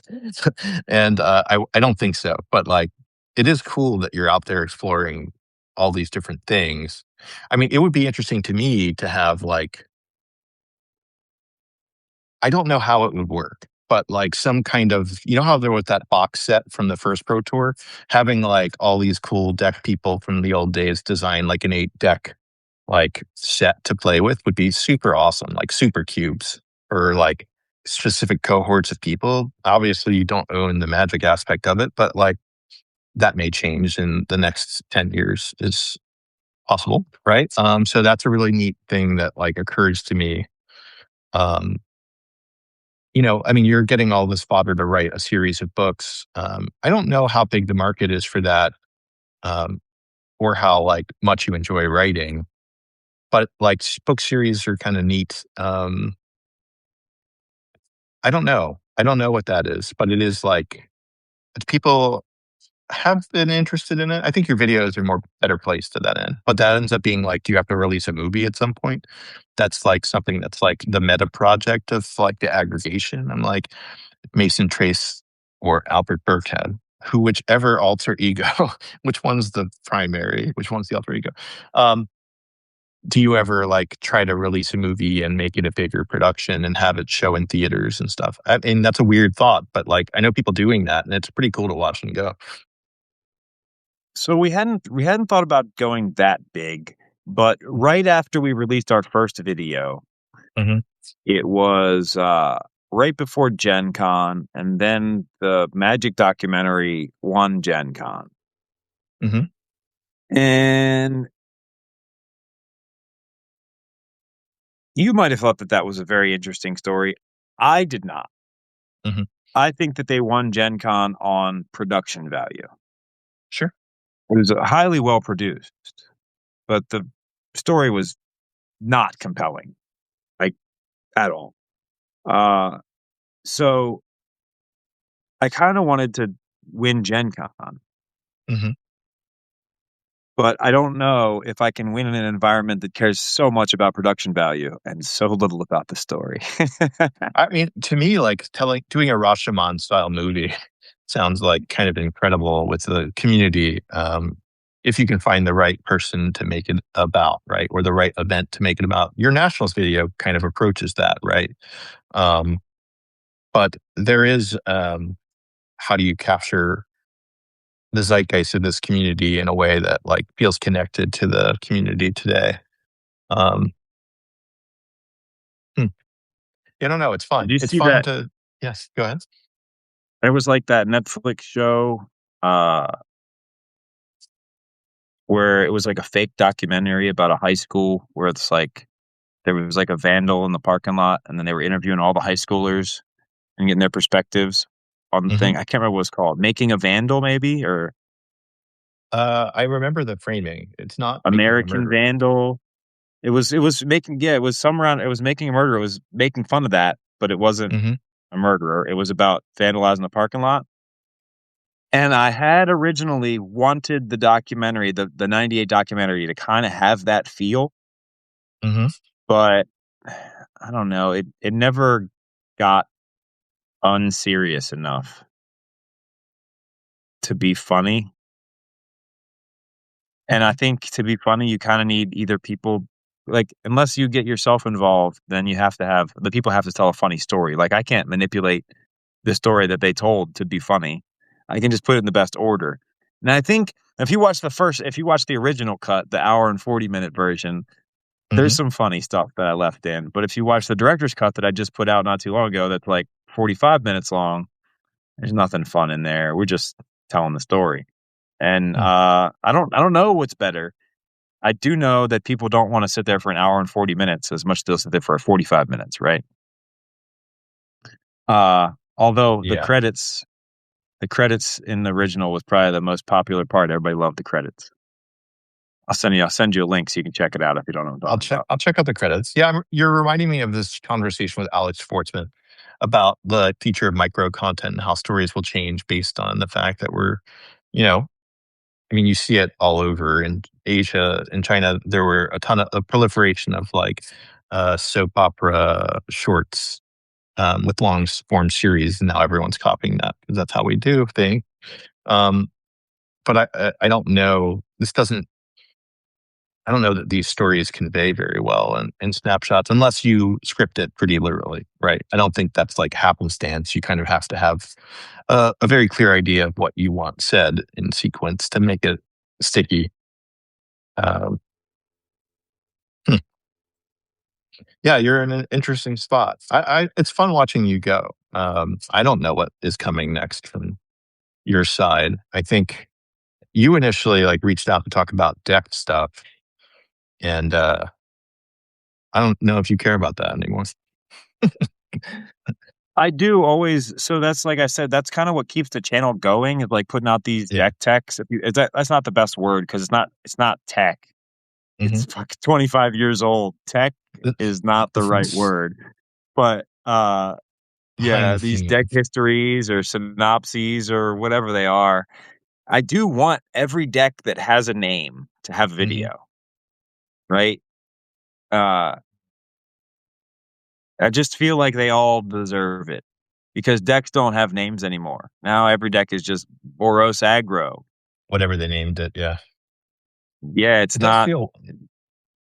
it doesn't have the same personality. So I want every deck that did have that personality to have video. Uh, What's left? What's left? What are your big ones? I know the Tongo deck oh is one man. because I haven't talked to you about it. So Yeah, but what's left? I'll never get Keeper. What's Keeper? It's to the prison? That's David Mills's type 1 control deck. Oh, okay. Uh, so that one's off the list. I'll never be able to do an actual I wanna do a history of the red deck like Sly. Like, Oh, I got Jay. I talked to. Yeah. I talked to Jay and Paul already. I did that video, but I Hmm. can't get Dave. And doing the history without Dave is wrong. Uh, there's, How like, about if Fruity someone Pebbles. role? Can someone role play as Dave? Like, can he like Maybe. anoint a stunt double or something? That who would be Dave Price's stunt double? Like, let Ben Sec do it. So Everyone likes Ben. there's, Fruity Pebbles, the Wall of Boom deck. Um, there are decks that I already have that I haven't put out yet, but there's decks I haven't been able to find the author of that I'll eventually Hmm. have to just get a pilot. Like, so I think Eric Lauer's health is not good, so I'm gonna have to Yeah. get all those decks from Randy instead, which is not optimal, but I'm sure people will be fine with it. Randy's pretty good. Yeah, with that stuff. And yeah, I don't know. I already talked to Dar. I don't know. There's a lot. There's a lot of. I haven't been able to track down who created Survival yet, so I'm probably just gonna settle for Ben Rubin. Hmm. Or sorry, Brian Selden.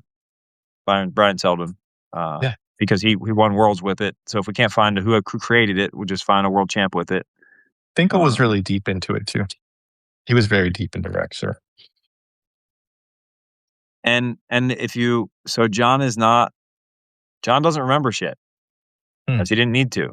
He remembers he's just good at the principles of the engine of magic. Hmm.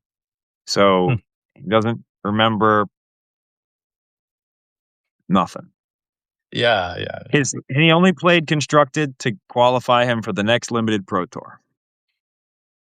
I mean, I played with John like a bunch early on when we were teenagers, and he had a deck. He had a deck that you want to make a video about a deck. I guarantee he'll remember this one.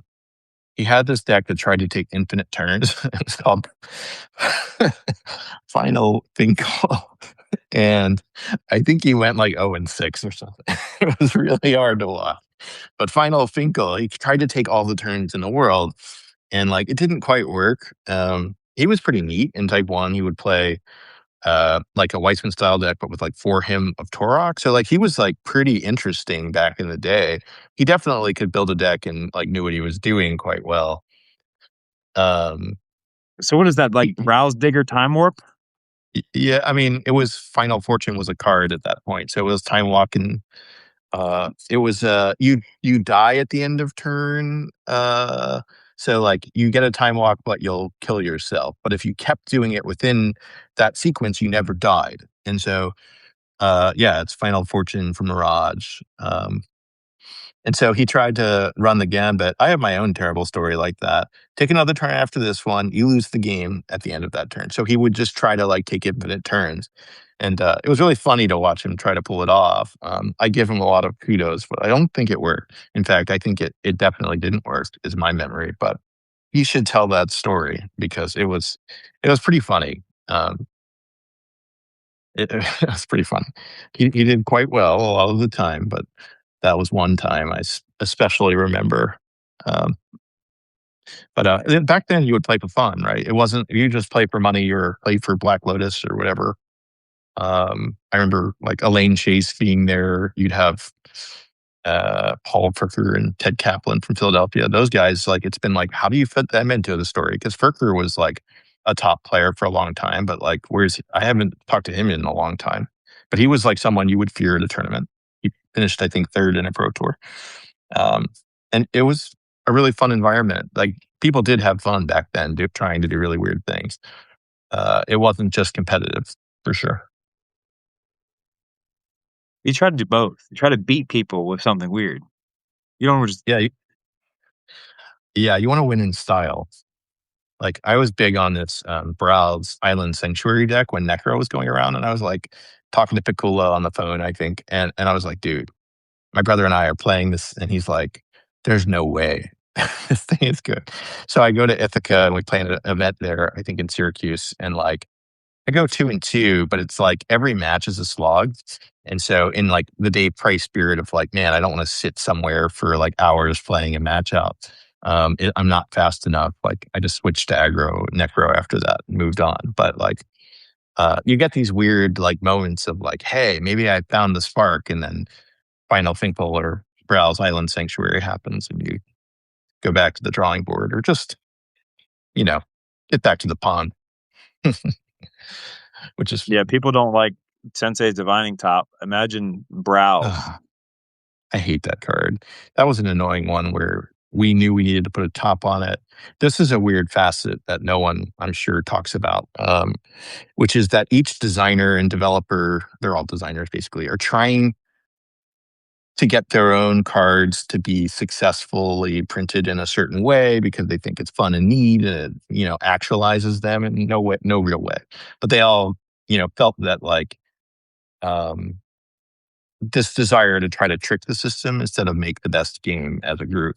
And Sensei's Dividing Top was definitely like that hard for me, where it was like not good for the game, but like someone was like, he, and like, I'll never forget this. And I won't, that's not really what I like in a system. Like, are you on the team, or do you care about yourself more?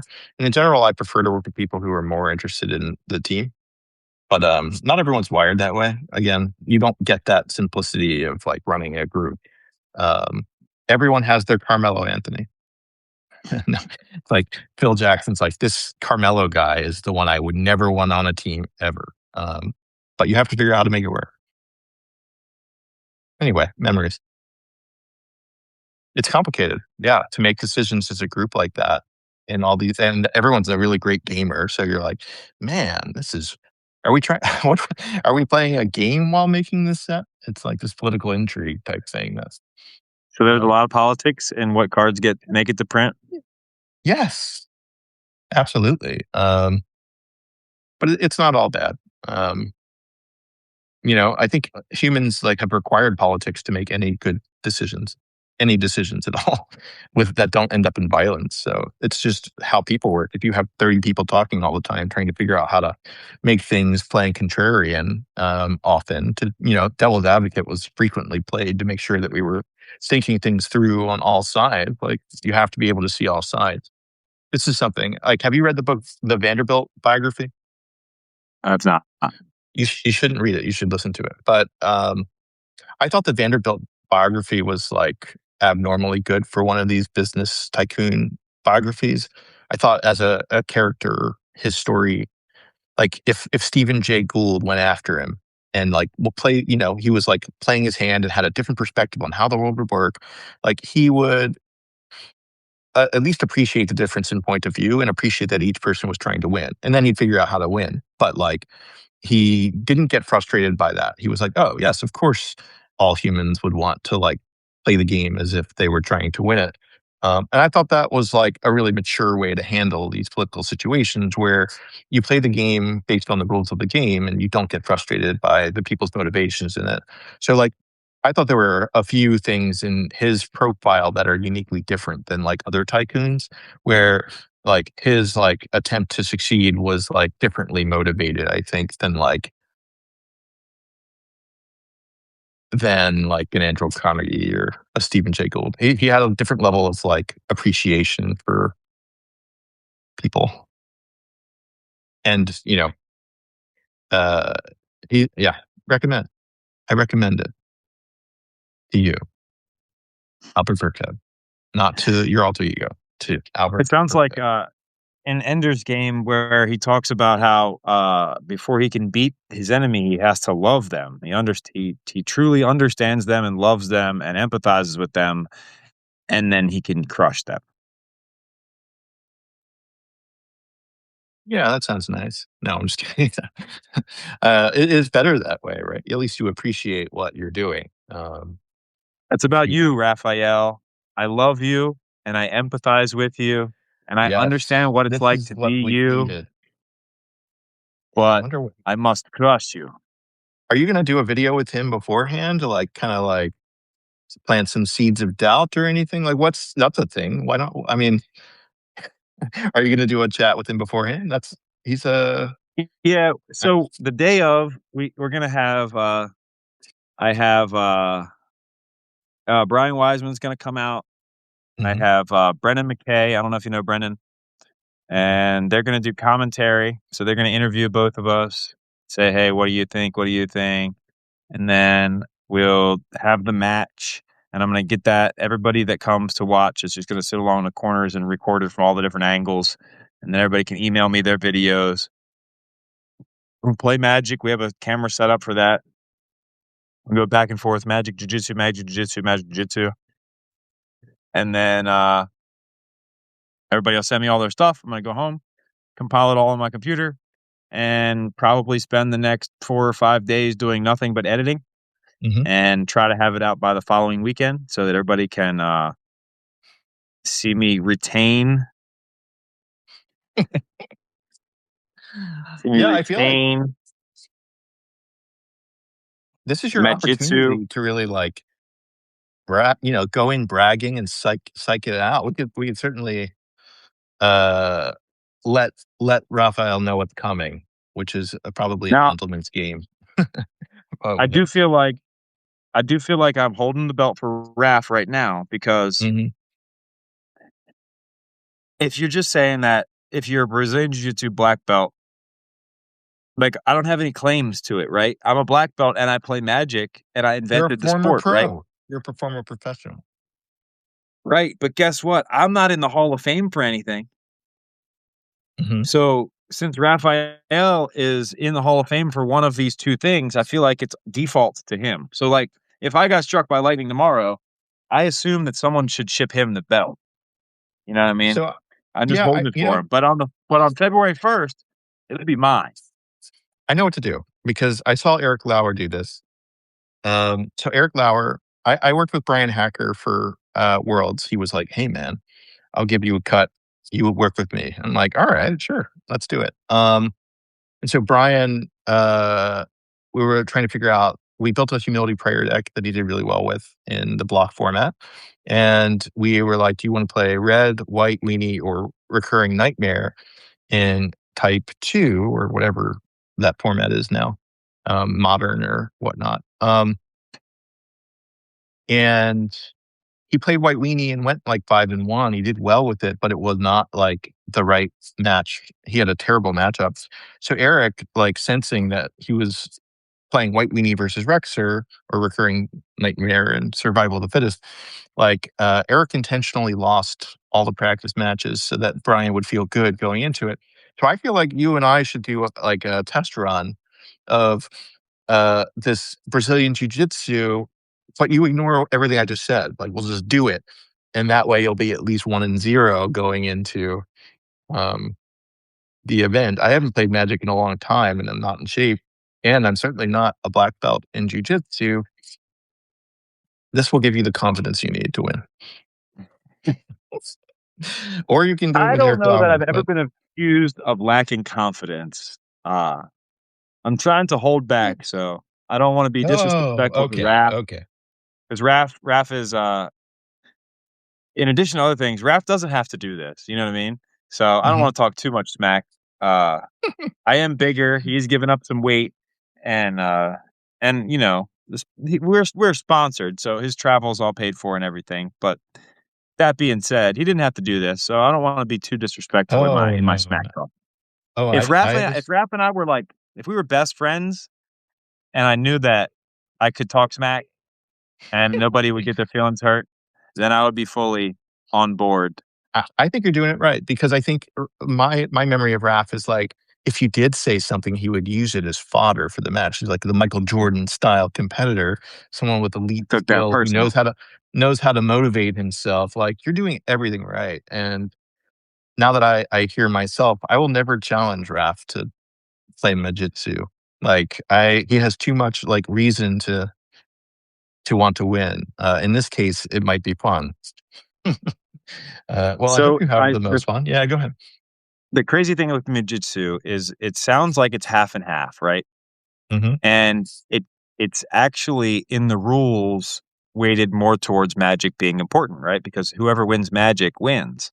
That mhm, being said, if you took the world's best magic player and the world's best jiu-jitsu player and you gave them a month, if you gave them a week, the magic player gets destroyed by a mhm, person who doesn't even know how to play magic, right? They just know how to tap mana, but they have so many cards in their hand and they are at so many life that doesn't matter. You give them a month, the jujitsu guy is still destroying them. You give them a year, the jujitsu guy is still destroying them. It would take you if you just like if you start with a person that plays magic and a person that plays jujitsu and you teach them the opposite art, it's going to take the magic player 5 years before he can even play Majitsu. Where mhm, it takes a jujitsu person a month to learn magic good enough that if they had started with an advantage, they could reasonably win a game, right? Uh, mhm. so so while magic is the more important one, in the end, jujitsu is the more important one. Okay. I mean, it doesn't seem like you should play in like, you shouldn't just play Finkel even though he's good at Magic. He should say no to the challenge, He should say is what no. I'm Yeah, he would. yeah, It he would should not be say fun. It wouldn't be fun. I could beat Finkel at Majitsu. I promise you that. 100%. I guarantee you, Jon Finkel ain't got shit on me in Majitsu. Okay. Yeah, maybe I'll communicate I that love you, John. calmly. I love you, John. Well, right on. Well, good luck in your battle. I hope that, you both you both are victorious somehow. I'm kind of hoping you bought 2 belts just so but you don't, you're probably a man of great honor and only bought 1, but, So there is so yeah. I got a sponsor to give the loser a collector's box of the most current Magic set. No, that's cool. So I get a The belt, Morrowind Raph set, gets a collector box. not a bad deal. It's not a bad deal. And like I The said, we did arrange so to play in the Pro Tour in Richmond. Normally, he would have had to spend a bunch of money to fly from France, but we got that covered for him. So just by doing this little 1 hour exhibition on Sunday, he saved himself or made himself or however you want to look at it a whole bunch of money. That's what does Raph do at this point? I actually have no idea. I don't know either. He fights for money. What do they even do in France? What's France? That's What's not France clear. like? Who knows? You got to Yeah, get no, Raph on net. Talk about some bring on some Hall of Fame players and talk to them. yeah, I will, I talked to Raph. Why not? Why not talk to ref? Maybe after the Man, battle I just though. had a great interview yesterday with Federico Dato. Okay. He was top 8, he top 4 at Rome '98. And he was just a great character. I really like talking to him. But he got an Italian. I like guys with accents. You know what I mean? It's what makes it interesting. You asked me what my accent was, and I'm like, I got nothing for you, homie. I just talked to this Yeah. guy from Italy yesterday. Though. He was awesome. Before you came on, you had heard Paul Barkley talk, and he's got this like British accent, and you're like, man, I have accent envy. But I feel like your accent is just fine, and it is wonderful. And I initially I actually was like, hey, maybe we should only speak in like other accents just for fun. But I am glad we didn't do that. It wouldn't have made any sense, and it would have been hard to maintain for 2 hours.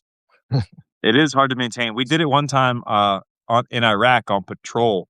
We went to meet with some Iraqis. Hmm. So we all picked an accent. A couple of people had a French accent, a couple of people had a Spanish accent or whatever. And like the Iraqis would never know because we're just talking to our interpreter and the interpreter is talking to them anyway. So we all got a laugh out of it. They probably thought we were crazy just laughing for no fucking reason though. Did you play Magic then? Did you play Magic while like you were on tour? So I played before I went in the Marine Corps. I went in the Marine Corps Hmm. in 2005. Hmm. And on my first deployment, we were on a Navy ship. And there was actually an announcement over the loudspeaker one night. It was like, hey, there's a Magic tournament tonight. Anybody who wants to come play? And I was like, what? So I go down to the mess deck, and one of the Navy guys had bought a starter box Hmm. and handed out starter decks to everybody. And it was an actual sealed deck tournament, not like a sealed deck plus 3 packs or whatever it used to be, right? An actual, here's a starter deck. Good luck. Hmm. And at the end of the thing, I like hand him his cards back. He's like, "No, no, keep them. You can play." I was like, "I love what you're doing. I don't need this." Like, I couldn't, even though he's the guy that brought the starter box on the ship, I was still way more Spike than him. Aw. You know what I mean? Mhm. He wanted everybody to learn how to play and all this other stuff. And I'm just like, I have no interest in carrying a starter deck to multiple countries with me. Take this trash away. None of this is useful ever again. It's a sealed deck. It's completely useless to me for the rest of my life, unless it had a single card in there that I might keep. This pile of cards is complete trash. Please take it off my hands. Like, what's the point of a sealed deck after you've played the tournament? Yeah, I mean, you would just keep the cards and then trade them or sell them or dispose of them, probably. Yeah. Dispose of them. So like I was saying, hey, there's no value in this pile. You can have it back. And he's like, no, you keep it, which is just telling me to throw this away from me. Like, you know what I mean? Like if you go to a big limited tournament, you find piles and piles and piles of free cards around because Mhm. Where do they all yeah, go? to kids or the trash can. Yeah, the judges throw them away at the end of the day. Oh, that's sad. That's sad. Sometimes there's a charity organization around to collect them for kids, Maybe but after this, I don't know. they'll always be there. They'll always be there to collect them after this. Maybe if we make them more, but that's just it. What are you doing? You're just uh, cultivating bad Magic players? Oh, no. If They're we getting keep the good cards, inexperienced. if we keep the good cards and we put the This is your bad cards spike. on a table, This is your spike. and then all the Think kids about come and think take all about these bad Timmy. cards, we're just making Timmies? I don't want more Timmies. Johnny's, Forthos, whatever, like people who just enjoy Magic for the magic that isn't competitive. The collaborative aspect, they might just play like together in scenarios against like other enemies, shared play. What good does that do me? You do sound spikish now that we've talked a little bit more. It's like you're definitely in the will hunt you for sports strain of Magic player. If I you're don't gonna suck have at fun. Magic, I would like for you to sign up to a tournament so that we can play in the first round. Don't waste your time playing Commander where you're not useful to me. Yeah, I mean, I feel like you should issue a challenge to everyone out there playing Commander, and make it more about what you want. What do you want them to play? will beat any commander player in Majitsu. We can play commander. That's a format I will accept as our magic half. I'm rooting for it to You gotta happen, we to be frank. you gotta be under 170 pounds though. That's my only What rule. what if like both players it's backdraft style where I make the deck and you have to play it and someone makes like a fun magic deck for you. It's instead of like a I really good competitive one. How would you handle that? Backdraft is actually one of my favorite formats. Mhm. Nobody will ever play with me though. It's not like I do will people even know what it is? Do you guys Very explain few. what it is? It Yeah. requires explaining it to them, yeah. So, I draft your deck, you draft mine. Usually, Mhm. I would do it with, what's it called? Solomon or whatever, where you put 4 cards up. It's basically two-man Rochester. We would two-man Mhm. Rochester with 4 card piles. I would draft your deck, you draft my deck, and then after we finish drafting, we switch piles, and it's miserable.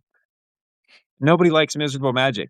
So it's the same thing. Like I like land destruction. I like the card Stone Rain. I love the card Avalanche Riders. One of my favorite magic cards. Probably my third favorite magic card of all time is Avalanche Riders. But Oh, nobody likes that card. Everybody hates that card. Darwin So probably likes it. Darwin likes it. Yeah, Yeah. I did talk to Darwin. He's a cool guy. Mhm. But I like miserable magic. I like. Let's see. What else do I like that Do you everybody just hates? read dystopian novels? Like you mentioned Ender's Game, that's it's like I don't wanna see what's going on in the rest of your house after I'm like, what is it just like desert? Is it it's one of the like, how would you explain it? No, I De like Star Trek. I'm into the utopian stuff too. And Ender's Game isn't really dystopian. If you especially if you read all of the Ender's Game books, it's not really dystopian. It's pretty utopian, I would say. Mhm. It just happens to be there's wars in utopias too. You know what I mean? Uh, I I don't know. I just like to play games where I can unapologetically win. I don't like to play That's where it comes down to. I don't wanna play a game where at the end of the game, when I win, I'm supposed to feel bad about it. I hate that. I wanna win Yeah. and be like, "Yeah." And for you, you can feel bad when you lost. I don't care, but I don't wanna have to feel bad for you. I don't wanna have that put on me. When I was 14 playing a Magic tournament and I beat you and you were upset you just lost to a 14-year-old, that made my day. And I wish that I don't feel like I'm allowed to feel that way anymore. Like, when my opponents are sad when I lose, I'm like, "Oh, man, sorry." No, there's a match between Finkel and Sam Black at Mhm. in the top 4 of a pro tour, and Sam Black mulligans to 5, and Finkel goes, "Yes." I want to be able to do that. When my opponent mulls to 5, I wanna be happy. But you know what happens when I mull to 5? My opponents go, "Oh, I'm sorry." Yeah. "No, you're not. There's They not might a be little." sorry. "No, you're happy. Be You're happy. happy and You sorry. You appreciate the benefit and appreciate the disadvantage that the other person is in. You're robbing yourself of the joy of competition. When you are succeeding in the contest, you should be able to enjoy that and celebrate that, not apologize to your opponent the whole time. Your opponent mulliganing is you scoring a goal. You say, "Yay, we scored a goal." You don't I walk up to would the goalie and apologize. say, "I'm so sorry, goalie. Are you I would okay?" probably do that. I would probably do that. I would feel pretty good about doing that. Although it might be misinterpreted and he might think that I'm, like, antagonizing him even further and, like, maybe that's the reason not to do it. Don't even try to be nice. Just play the game by the rules. Like, you're not humans while you're playing.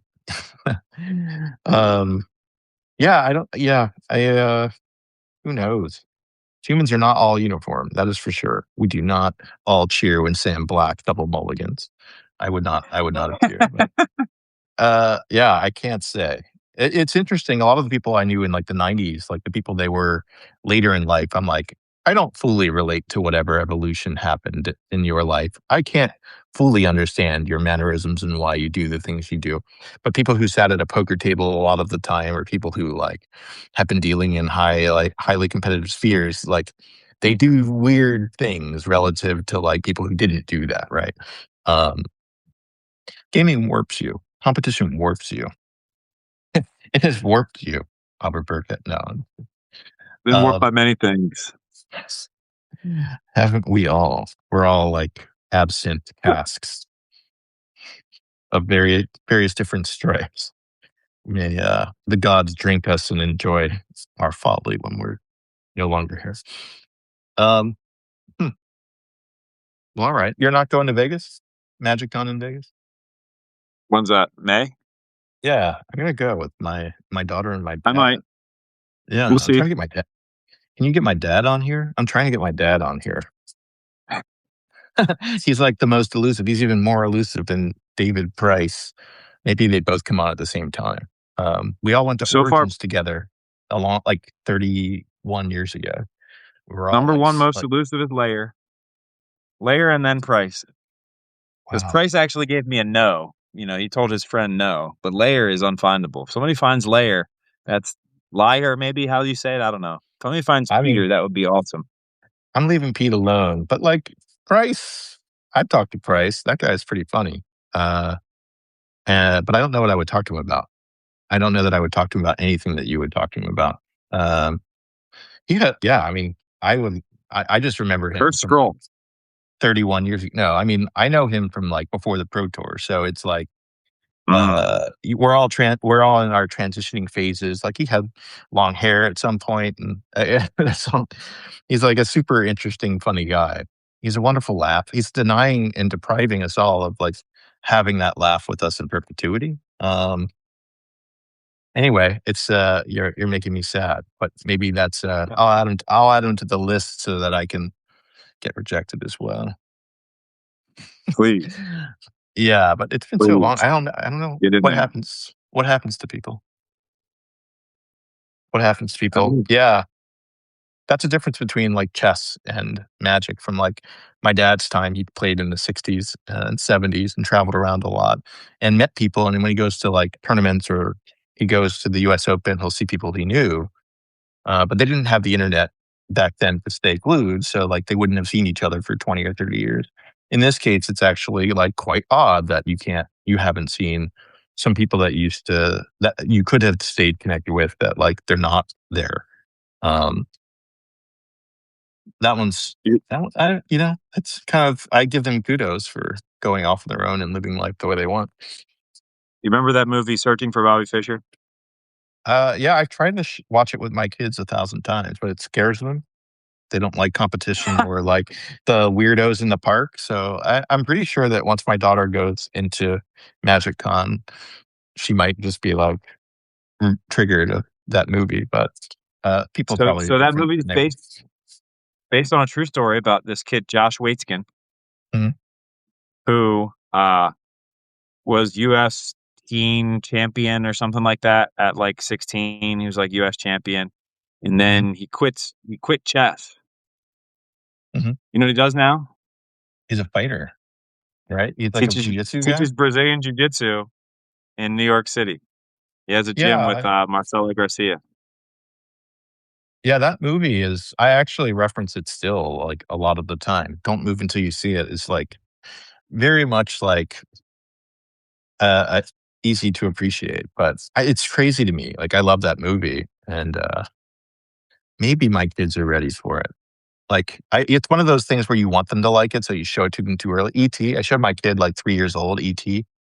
E.T. is fright completely frightening. We all remember it as this kids movie, but like kids don't aren't kids yet at 3. I've learned so. I think MagicCon will go well. I'm actually pretty excited. I don't entirely know how it will go because I think my dad is going to be like, "Let's play," and I'm like, "I don't care." And my daughter is like kind of an artist, and she doesn't play Magic, but like she loves art and loves doing art and would love to like hang around the art area. And so I don't entirely know how MagicCon works, but I'm very interested to get um, her some time with like the art section, which I've heard is really cool. And if she plays, cool. But like, she's kind of a natural storyteller.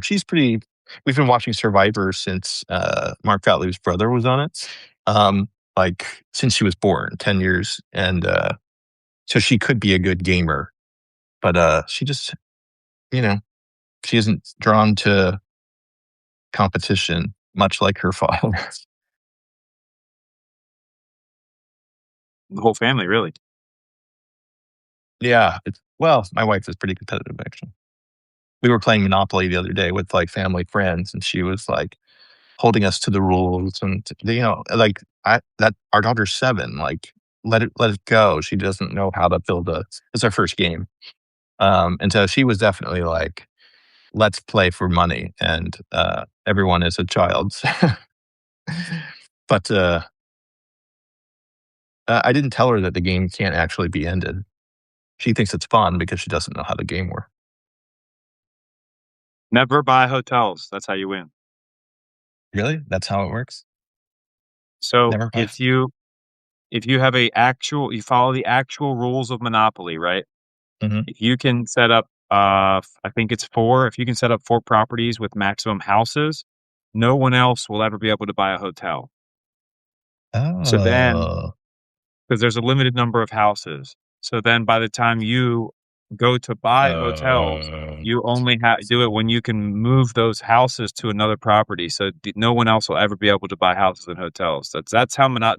That's how you really monopolize the game, is taking the houses and not selling them back. it's amazing to me that you weren't some sort of banker or mortgage broker or legal, like, expert or tax accountant at some point. Like, you're like you have spike tendencies and, like, great knowledge of esoteric systems. Like, it's kind of you're, like, creating, like, history and art instead of spiking out. We do it all. Just do it all. Yeah, just do it all. Like, what you're doing isn't very spike. It's not that spike. It's fun, right? Like, it seems like fun to me what you do. Magic historian? That sounds not very spike-like. Do you think you need to make it more spike-like? Should we put a leaderboard on it? Should we go head to head? I don't wanna do this, by the way, because I am not competitive. To be Spike, I have to compete with the actual pros out there that are playing Magic on their streams, and why would anybody want to watch me, right? But instead, I can uh, Why would contact those anyone pros and why would steal their anyone wanna aura watch for my them? own channel. Just funnel my aura right into my channel. So I don't even use any. I don't Well, even use me. I just get the pros. I do like that Brian's out there playing on TV. I wonder why why aren't you, like, with your, like, very attractive set of people, like, playing Magic, um, on a stream? Like, I have never seen this because while I would love to chat with Brian at some point, like, I don't like video, funny enough. So, like, the world is changing in a way that I will never appreciate. I'll just sit with War and Peace while Magic is played on stream somewhere else. But why not you? Why not see, that's the thing. I'm like, why not do Majitsu live, right? Just create a whole house of this, like an influencer house of magic jujitsu people. Why isn't that you? It sounds like you. You're like the creator of the whole sport. Yeah, but you're taking 2 niche things and slamming them together for an ultra niche thing. You're not going to get Mhm. any viewers for that. Nobody wants to watch that. I have to Bunch trust when you. it like I have no idea what I'm talking Yeah, about. like The Ultimate Fighter already ran 17 seasons and nobody watches it anymore. And then you're gonna Mhm. take it and you're gonna be like, "This is The Ultimate Fighter, but with nerds." Actually, that sounds pretty good. The way you the way you marketed it did not sound bad. I'm like, "Hey, if, like, that was" I probably would watch Jiu-Jitsu if you and Brian Kibler went at it, like, he's like a weightlifting enthusiast, like, He I would get might be interested destroyed. in that. Destroyed. Wow. Destroyed.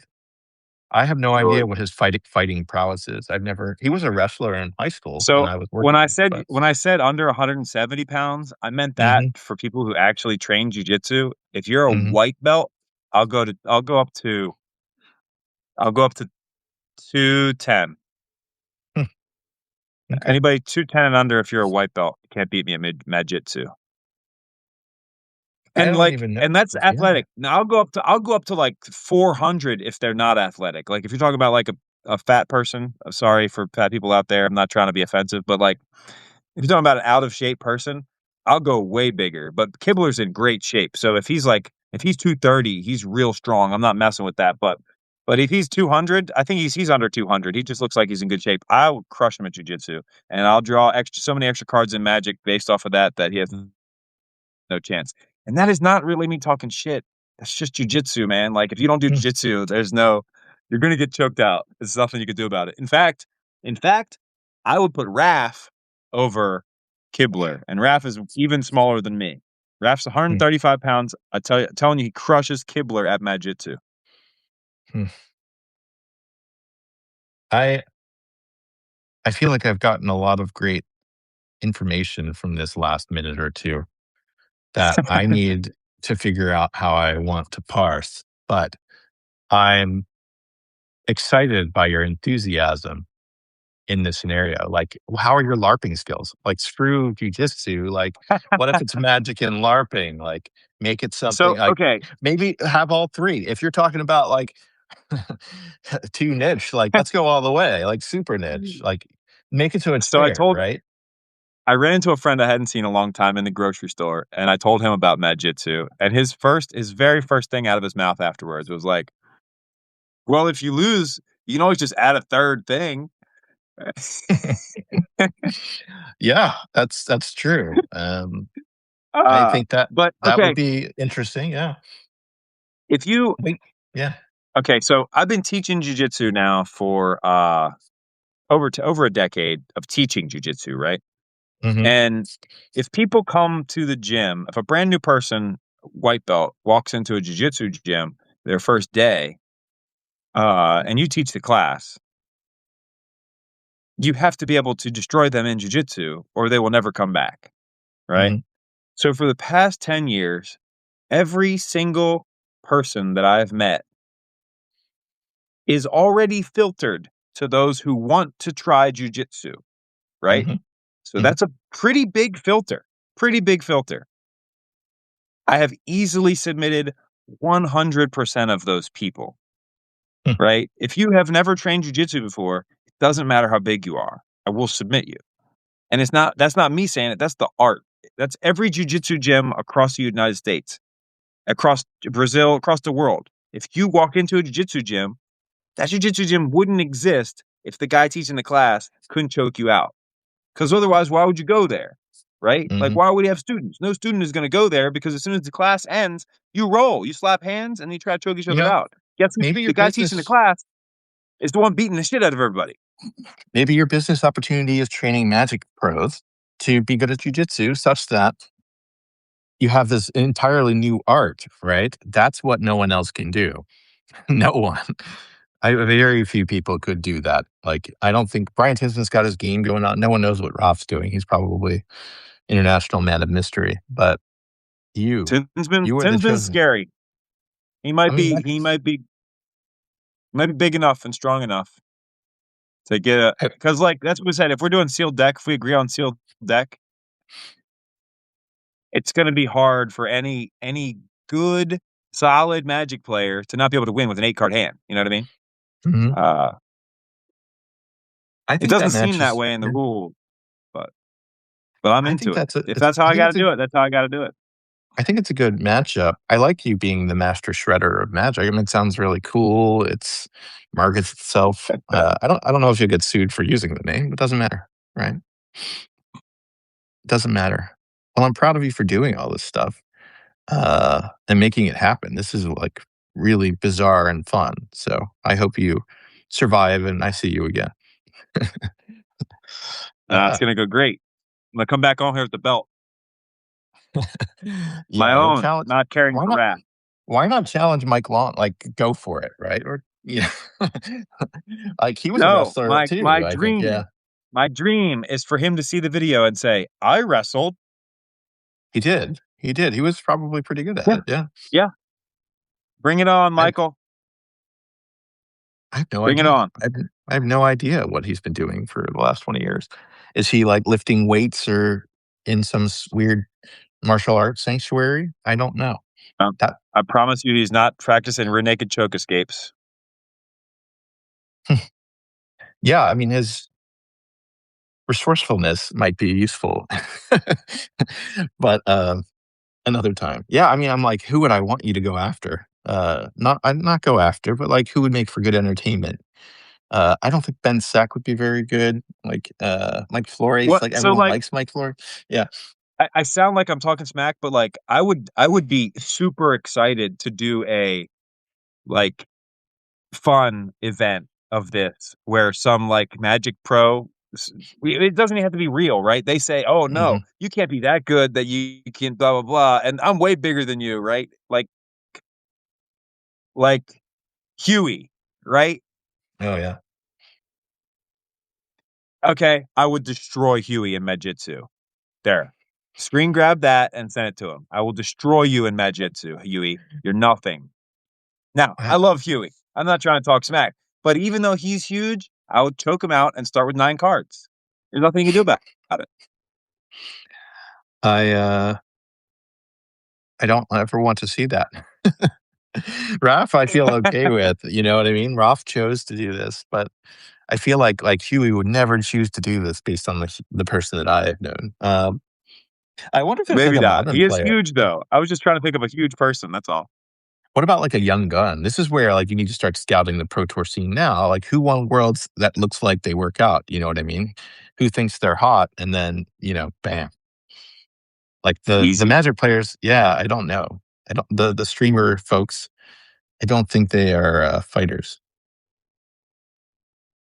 Nope. Your niche Nobody in is the world can pretty beat me at small. Majitsu, except for possibly 2 people: Raphael Levy and Brian Tinsman.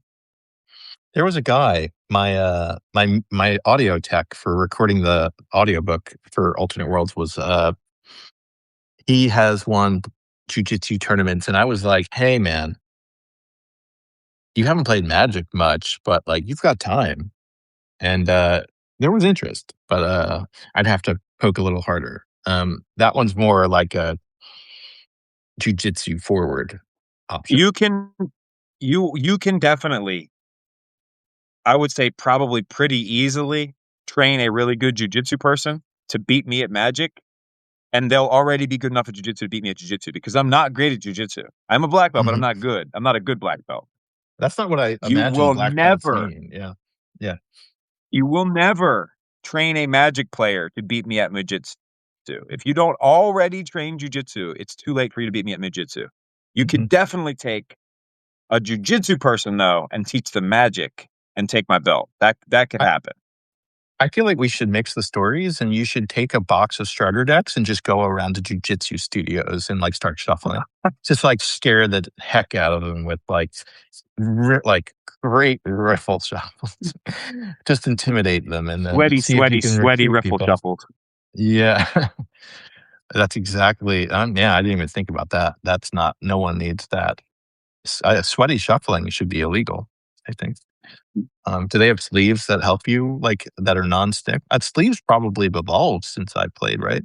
Like, when you buy pants nowadays, you're like, "Wow, they look good and fit, and they feel good." Like, when you buy fancy pants, you're like, "This is an incredible evolution we never talk about." Like, life is better. Like, yeah, I mean, it's worse too, but, like, when it comes to pants, it's better.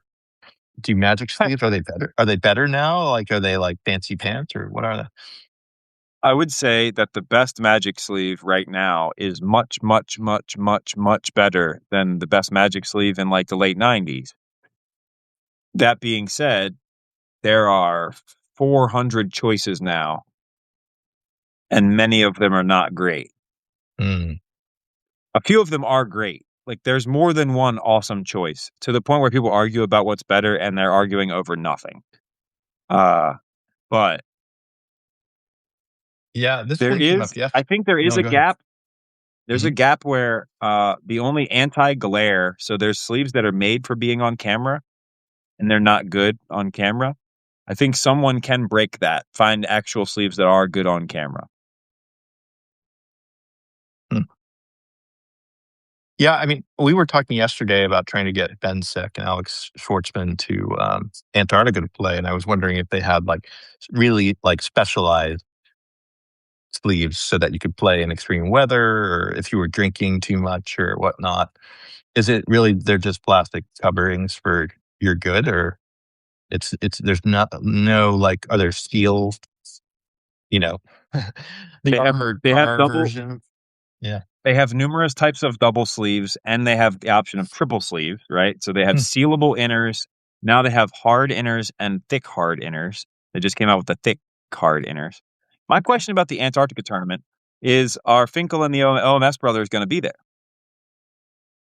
I mean, I don't see why you wouldn't ask, right? Like, Because if it's Antarctica, the team Antarctica has to be there to defend it. I've never heard of people going there on purpose twice. So, like, if they haven't been to Antarctica already, like, you might be able to get them interested. But if they have been, I'm not sure that like it's one of those things you learn the lesson. I think that would be interesting. I think that would be an adventure that who wouldn't want to be a part of that, right? Put a Jiu-Jitsu event there too. Have you ever wrestled? Have you done Jiu-Jitsu in freezing climates? What even I have happens to not, the and Jiu-Jitsu you know part what? when you're frozen? Yeah, As long as the sponsors are paying for it, I'm willing. Let's do it. yeah. I'm interested in all of this. I think I don't see the solution yet, but like there is one. I'm sure. Um, hmm, yeah, dude. Yeah. I wonder if Magic gets played more in colder climates or warmer climates. I have no idea. Someone at Wizards has studied this. They've looked at the data and they're like, you know, they find the right temperature I'm for going to the say that right. it's colder climates, and I'm going to Mhm, specifically point out the strange. Okay, so like Magic is obviously big in like certain metro areas, right? So you have like mhm, you had the Pacific Coast Legends in like LA, and then you have mhm, like the neutral ground and whatever. You have Boston and New York both have big communities. You have a mhm. DC area, Richmond area with a big community, and Madison, Wisconsin. Yeah, yeah, that was freezing. And honestly, more came out of Madison than I think any of those individual other places. Like, it's crazy how many stories go back to Madison and how many Mhm. like famous players are from Madison to this day. Like the best cuber in the world is from Madison. Okay. Caleb, Who is this person? you know Caleb D, Caleb Mhm. Durward. I don't, but I'm That's what I'm interested. saying. Modern Magic still has Madison players though. That's pretty cool. Yeah, I mean, We just talked to him like last week. that's pretty cool. Yeah, I mean, I was very friendly with a lot of the people. One day, like Patrick Cheap and Adrian Sullivan and Nate Heiss showed up to my house in Philadelphia. Like I didn't know they were coming. They just were there, and I quite liked Adrian, Brian Kowal. We've we co-designed a deck together that did really well in an event. It was funny. Yeah, they've always had like a good fun vibe, and obviously Madison's a feeder school. Like I never really thought about this, but like if you could have like the all-star team from each university like play at this point, like who's advantaged? I don't know. Including overseas, like did like all the German guys from that tournament pro tour winning team go to the same school? I don't know. What's the best feeder program? I mean, maybe it's Madison. Lehigh had 3 that I know of that were pro tour players, but we were definitely not the winning team. We would be fine. Cornell, Carnegie Mellon. obviously. CMU's high up there too. Yeah, Cornell had a lot of really strong players. Columbia, maybe. You know, I don't know. Zvi's up there. Carnegie Mellon does seem like a pretty good bet. Hmm. Yeah. The only team that has named itself after the school. Yeah. Okay. Hmm. Is it? Is it? Is No, it? I don't. How I don't. can me think? Mm, Can't think of another good team that was named for college. You're probably right. you are cutting out a little bit. Somebody requested a teams video, Oh yeah, teams are cool. Teams were a fun. video about the history of all the teams. Seems like a just seems like a large project, and I'm not sure what it tells. Like, is it just the biographies of the players? I don't know. I just don't know what the story itself is. She's like, hey, this is the people on this team. This is the people on this team. Like, what am I doing here? I don't think. Reading a wiki page? It I doesn't don't think feel people like I'm doing ever. anything. only the team cared about the team. Like, it was like if you had an article written about you or your team, it was just for the team. Like, no one really cared about, like, PCL was kind of a goofy one, but, like, you care about who was on the team, but, like, anything that happened in between them, like, no idea. Have you talked to Frank Gilson at all? He was on PCL and, worked at Wizards. He's an interesting guy. No, I've been trying to find Justice. I can't find him. Yeah, that's another one where I'm like, I wouldn't expect to be able to find him. He just disappeared. Yeah, he's high on my list, but I don't think it's going to happen. Justice. I haven't seen him in, yeah, forever, 25 years. He's a mystery, that one. Well, all Yeah, I'm right. going to make the video either way. I'm just going to make it. I'm just going to tell the story. If I can't find Justice to tell the story, I'll just tell the story. But that's what I got to do. What's the story? Is it, So, oh, you. yeah. The story is that Mike Long didn't bluff anybody in the finals of Paris. That Mark Justice willingly dumped to him because they were splitting the money, and Mike gave him the deck. Yeah, I think that might be right. Yeah, I don't know. I wasn't there, but that doesn't sound crazy to me. It's basically reading between the lines. It's basically the history. But the problem is history remembers that Mike Long made a big show about it. But you know Mike, of course he made a big show about it. If he knows his opponent was going to concede, of course he makes a big show about bluffing him into conceding. You know what I mean? I don't know. It's just very Oh, yeah, Mike. I don't know. I don't know. I couldn't tell you on that one. I wasn't there, so I have no knowledge. I'm like, that's more that's more cunning than I would guess, but at the same time, I'm interested to see how people respond. That's so long ago. It's like I couldn't even fathom remembering something like that. I don't How do you even Almost find 30 out about years. that? Yeah, no, I mean, So yeah. I spoke with people who didn't want to go on the record, but they basically told me that Mark Justice wasn't going to go to Paris and that his friends convinced him to go to Paris, but he went without a deck. And Mhm. then Mike Long told me the story from his side. And when I put it all together, it's that Mark Justice was walking around the hotel with no friends. Mike bumped into him and said, "Hey, come play test with us." He comes into the room. He takes their B deck, and they're playing Bloom, testing it against their red black deck. They say, "Go ahead, play the red black deck." They meet in the finals. I know it's written in text because Mark already talked about it in an interview before. That they split the money half and half, and then you watch the match, and then you watch the match. And if you watch it through the lens of the way everybody tells the story, then it's like Mike made this great bluff and he sideboarded out his drain life. And then in the next match, he discards his life to Bloom and he only had one drain life and it's all a bluff and all this other stuff. And it's like, no, watch the video. Every time Mike needed Mark to concede, he said, Mark, not exactly these words, but he's basically Mm, every time he needed to concede, he said, Mark, can you concede? And Mark did. mm, That's the match. They were splitting the money even. Why did mm, what were they playing for? Why is it a great bluff? You already split the money. It's to determine who's the Pro Tour champion. Well, mm. Mike gave him the deck, bro. He gave him the deck. Like both decks in this match belong to Mike Long. Who gets to win? You tell me. They don't know that this is going to be talked about for 30 years. It's just it's just stupid event in Paris. They're both getting 15 grand for this finals and they're going to move on with their lives. They don't know that in Yeah, 2026 somebody's going to say, "Wait a minute. He gave the game away on purpose." that's pretty funny. I don't think they expect it, but I have no real comment. It sounds it sounds like a good story either way. I feel, it doesn't seem implausible what you're saying, for sure. It sounds not implausible.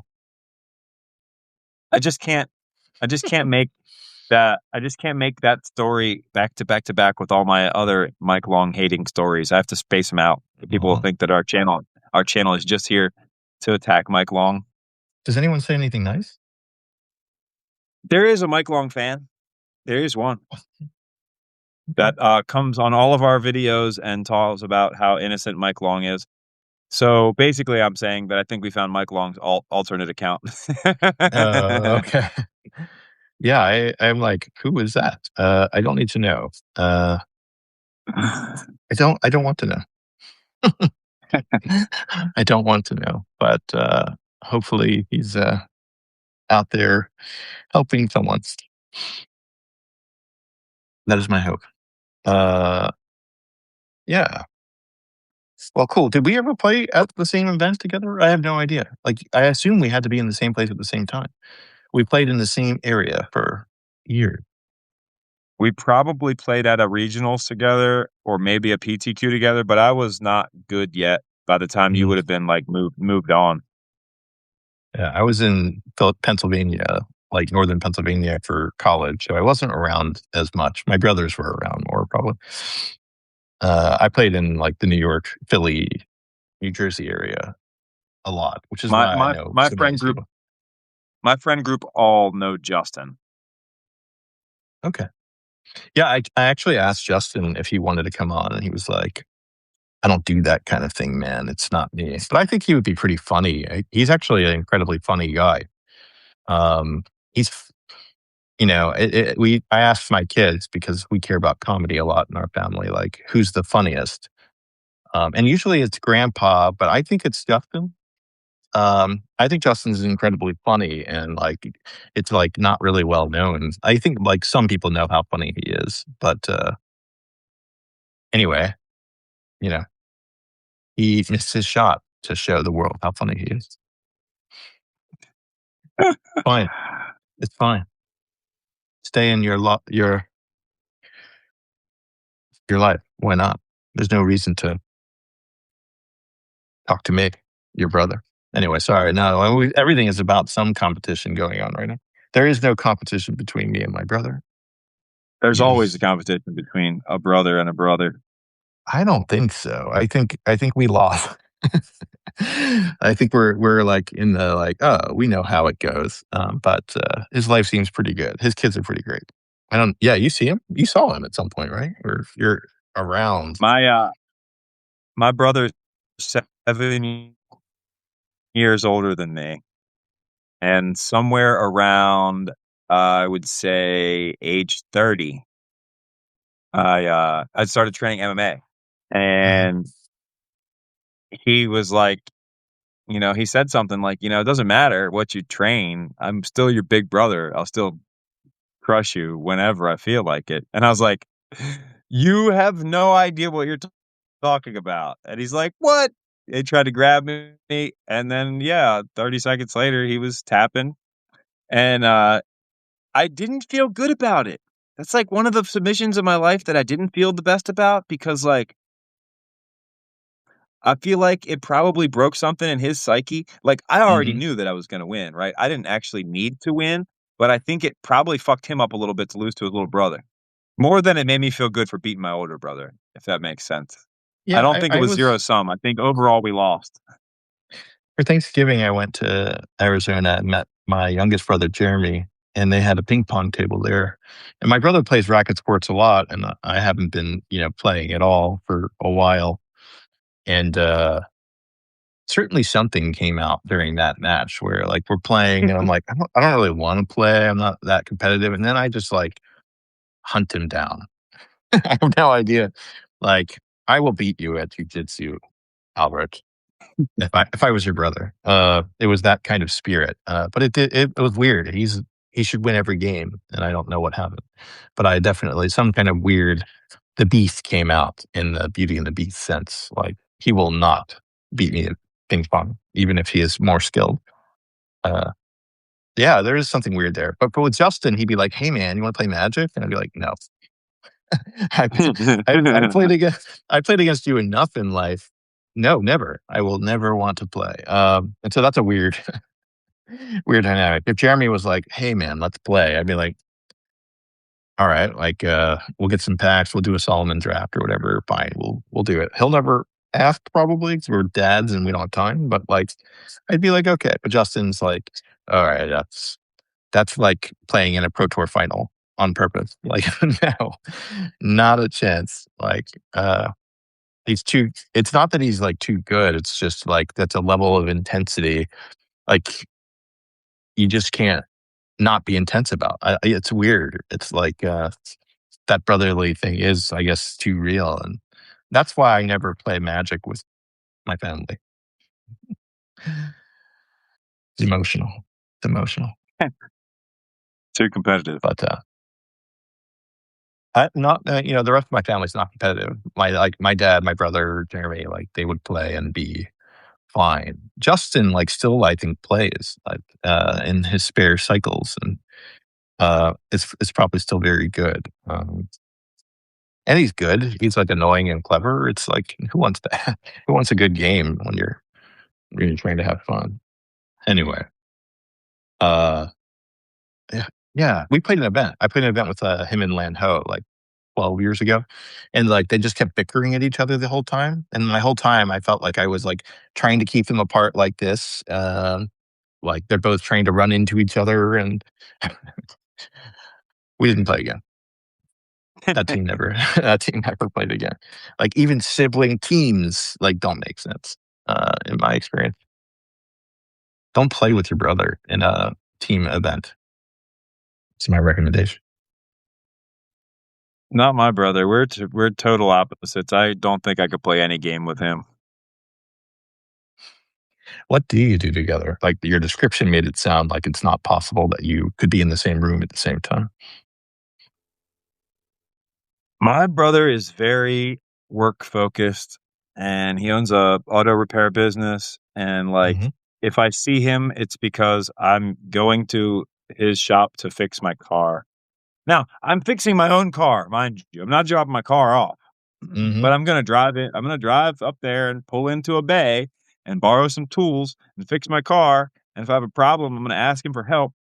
And that's probably the only time I really get to see him because he works a lot. Like he just lives there. I don't know. Hmm. It's not, yeah, I couldn't get my brother to play a game if I wanted to because if he does have spare time, it's going to be with the grandkids or whatever. It's not going to be brother time. We had brother time 30 years ago. Yeah, yeah. That's for real. Like family time is like very hard to find, especially now. I think that like kids are more heavily programmed now than they used to be, and we're distracted more than we used to be as humans. So I think time is incredibly scarce. Um, but it is fun and a luxury to get to do stuff like this. So well, cool. Absolutely. Oh, it's good to see you. I wish you well in your match. I wish you well in your historian duties. We should probably get some sort of robe for magic historians or some sort of garmentry to thank you're in some sort of tribe. I don't know. It's not a fraternity because I don't like fraternities, but there's like you know, you're one of the monks of magic. Yeah, thanks for doing what Yeah, you there's do. not a lot of us out there.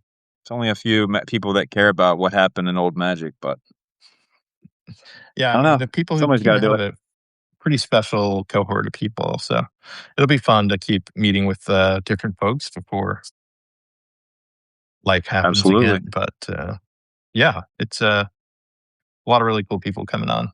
Uh, it'll be fun to meet this weird cohort. We're gonna make your YouTube channel blow up too, because as soon as Oh, when really? mine drops, we're gonna show all 5,000 of my followers, and then you'll How do I see what repay you happens. for this? Is it even good? Is it even going to be good that this happened? We'll find I don't out. know. But We'll see. Only one way to yeah, find out. yeah. I'm like, all right, we'll find out. But I mostly hope Well, no, you said it you made a continues to grow. status or something the other day, and you're like, "Oh yeah, looking at the YouTube views counts all over." And I went over to your YouTube, and I was like, "He said the winner that has like 15 views. Oh yeah, no. Like the interesting 15. fact. We're gonna hit you. We're gonna hit you tomorrow, or we're gonna hit you when you release this with a lot more than 15." So this is what like this is your next business is challenging. So Ben Sek was like, I'm going to be number one. And right now, Bensek is number one. I think Bensek is clearly number one. I think he's at like in the 30s. And when you look at this, the weird aspect is like you see the YouTube views and their Substack views. Like Paul Barclay has 0 on YouTube because I didn't know what I was doing, but on Substack he's like the clear winner.